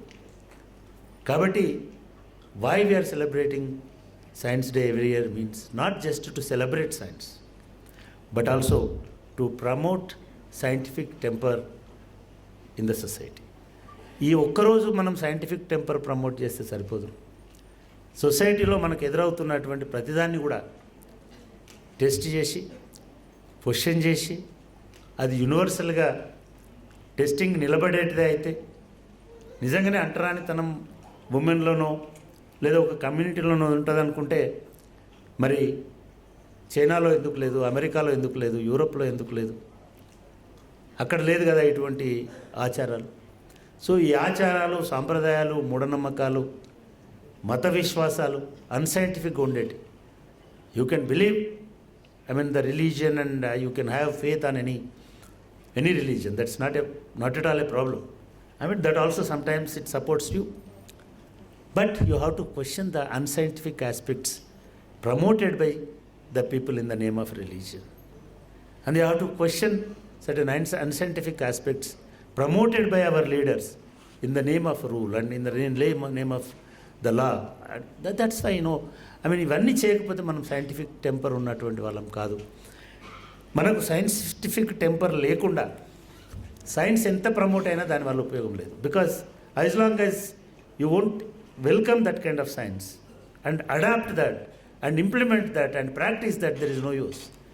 అది ప్రాక్టీస్ చేయాలంటే మన మైండ్లో సైన్స్ ఉండాలి, మన మైండ్లో ఆ సైంటిఫిక్ టెంపర్ ఉండాలి. అది డెవలప్ చేసేటువంటి దిశగా సైంటిఫిక్ వరల్డ్ కృషి చేయాలని భావిస్తూ నేను నా ఉపన్యాసాన్ని ముగిస్తున్నాను. Thank you very much.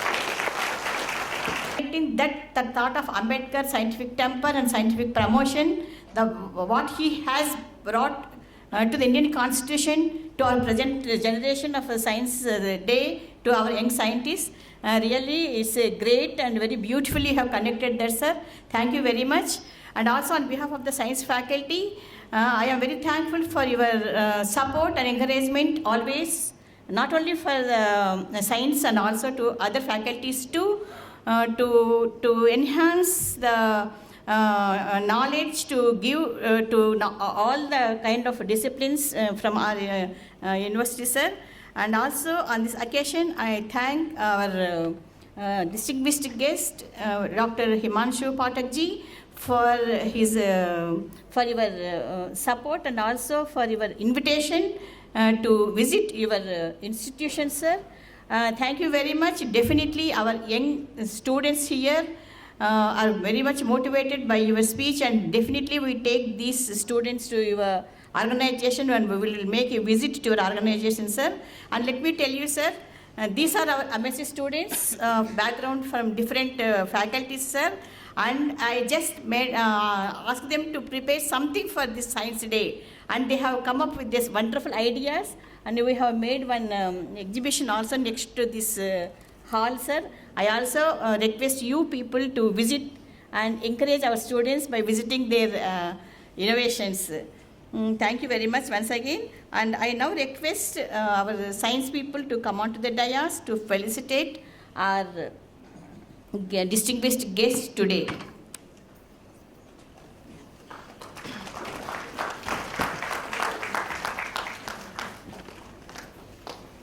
I now request our Vice Chancellor to join with us to felicitate our guest.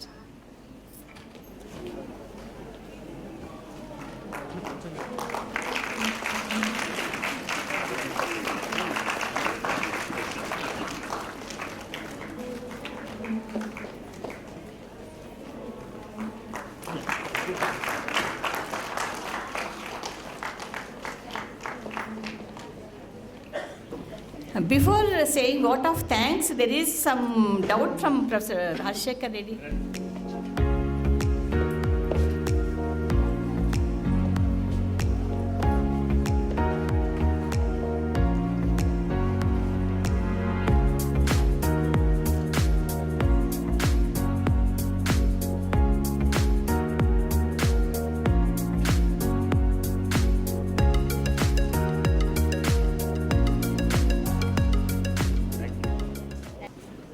Sir, today your lecture has covered from deficit to surplus. Deficit to surplus due to various reasons like technology, watershed management, and fertilizers. Nowadays, these chemical fertilizers is a problem created for health hazards, two health hazards. If you take grape into consideration, it's fully means grown up by different chemical pesticides. So now in the market, the word organic came into the picture, saying that the organic, and in that organic production, some people now the urea is there. They say that urea is not a chemical fertilizer. So in this way, there are few shops who are, in fact, I am not saying deceiving, but they are making marketing by saying it is of organic foods. Everything they are supplying from A to Z as for this. That organic, if we go shift on to cultivate an organic way, will this deficit to surplus will continue? Or this is one. Second one is the pesticides which you are using, also creating few health hazards. That's the reason now a few doctors, the country is facing with continuous cough and cold, immaterial of the season. Now they have slowly, the allopathy doctors shifted and started giving these allergy tablets continuously for about years or together, like other tablets.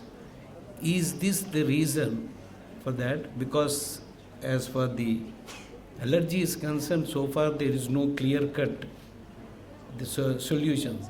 So these two things, organic and these chemical fertilizers causing so many health hazards.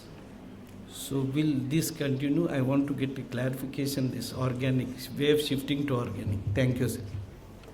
I think this is one aspect which we all need to understand actually. So organic is good. I'm not saying organic is not good. We should do that. This is simple mathematics. To produce 1 ton of rice in any field, that crop will take 20 kg of nitrogen.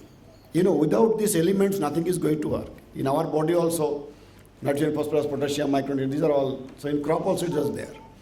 So just to give one example, to produce 1 ton of rice, that crop must get 20 kg of nitrogen. Now, if we are producing, just for example, 5 tons of rice per hectare, so that means that crop needs 100 kg of nitrogen. Now, soil, if you do not apply anything, then our soil, which has got 0.5% carbon or something, will be able to provide only 40 kg nitrogen if you do not apply anything. So that 40 kg nitrogen is sufficient to produce only 2 tons of rice. If you do not apply, that field will give you 2 tons per hectare rice. But if you want to produce 5 tons per hectare, then you have to apply additional 60 kg nitrogen from outside. Now you can apply it through any sources. If you apply it through urea fertilizer, which contains 46% nitrogen, so to apply 60 kg nitrogen, you need 120 or 130 kg urea. Now if somebody wants to apply through organic manure, absolutely fine. But organic manure contains only 0.5% nitrogen. So you can calculate to apply 60 kg nitrogen with 0.5% means 1 quintal will give 0.5 kg. That means you need around 15 to 20 tons of organic manure. If somebody has got that, fine.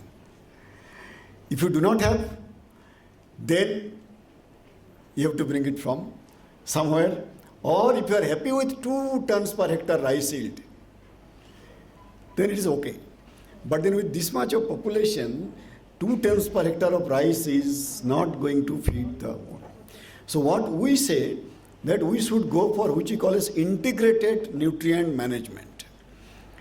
Build your soil so that it can supply more and more amount. Then whatever organic sources you have got, farmer manure or green manure, you apply all those. Then see how much it is making. So soil will give, say, 40 kg. Put all organic manure, whatever is there in the farm, those should give another, say, 20 kg or 25 kg. But the remaining should be applied through chemical fertilizers. So by doing that, amount of chemical fertilizer will be reduced, but then it should be applied in a very efficient way, scientific way, again science. If we just simply apply and then forget, no, it is not going to work. Crop needs nitrogen not in one day, it needs every day. So you should apply in different splits. If you can apply through spray, again, it can reduce the amount. And one more thing, whatever fertilizer, nitrogen we apply, crop takes only 35 to 40% of it. Remaining 60% is lost. So we apply fertilizer in such a way that maximum is taken up by the crop, it is not lost. If it is lost, then it goes to water to pollute it, to atmosphere to pollute it.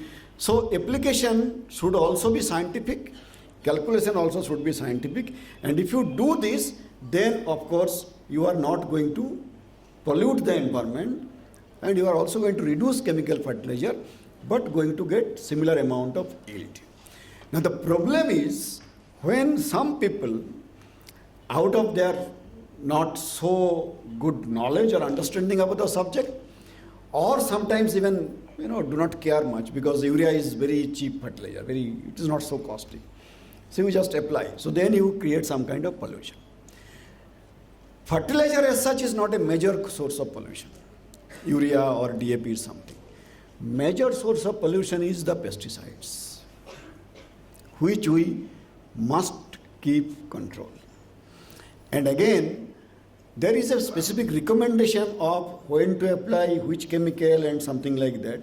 If somebody follows those, apply pesticides only when it is required, apply only as how much it is required.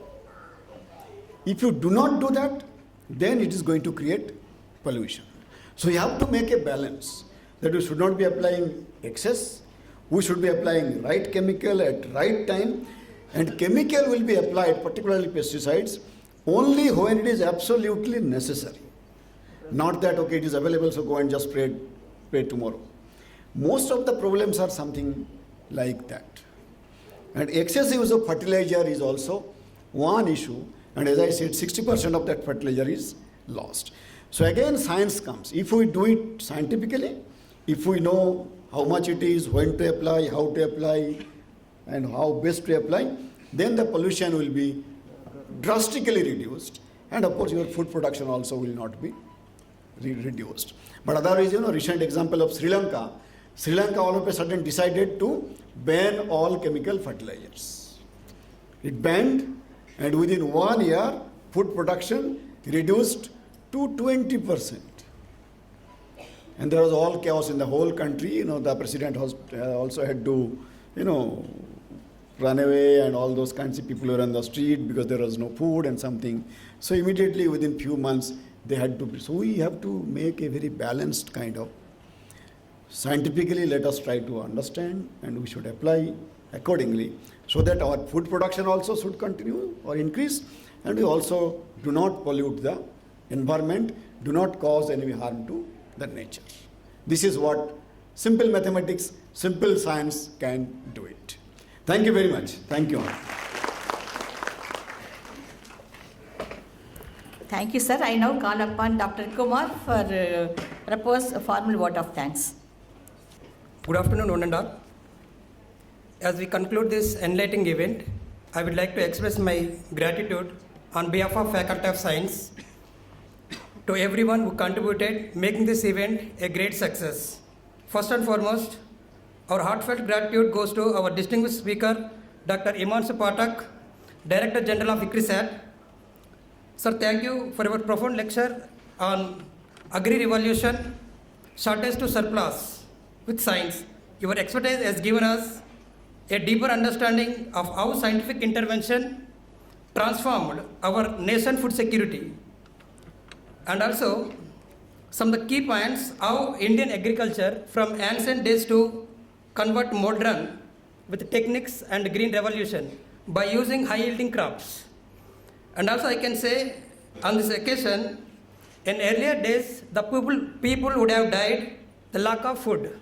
But now the people are dying by eating excess of food.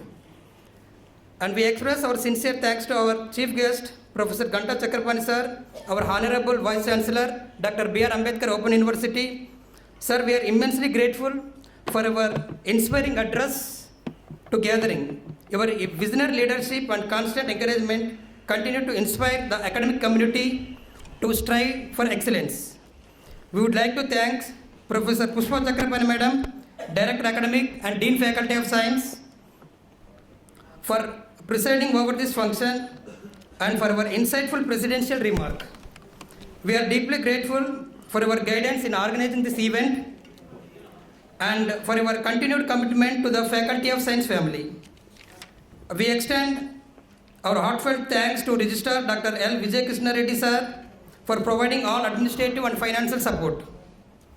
A special note of appreciation to Senior Professor S.V. Rajsekhar Reddy sir for his insightful introduction of the speaker, which set the perfect tone for today's discourse. Our appreciations also goes to Dr. Rajda for her warm welcome address.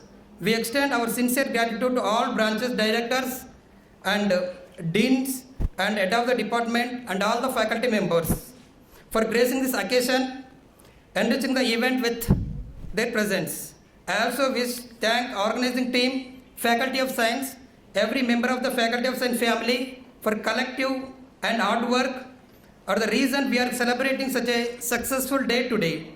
We thank the engineering branch for excellent physical arrangement and venue setup.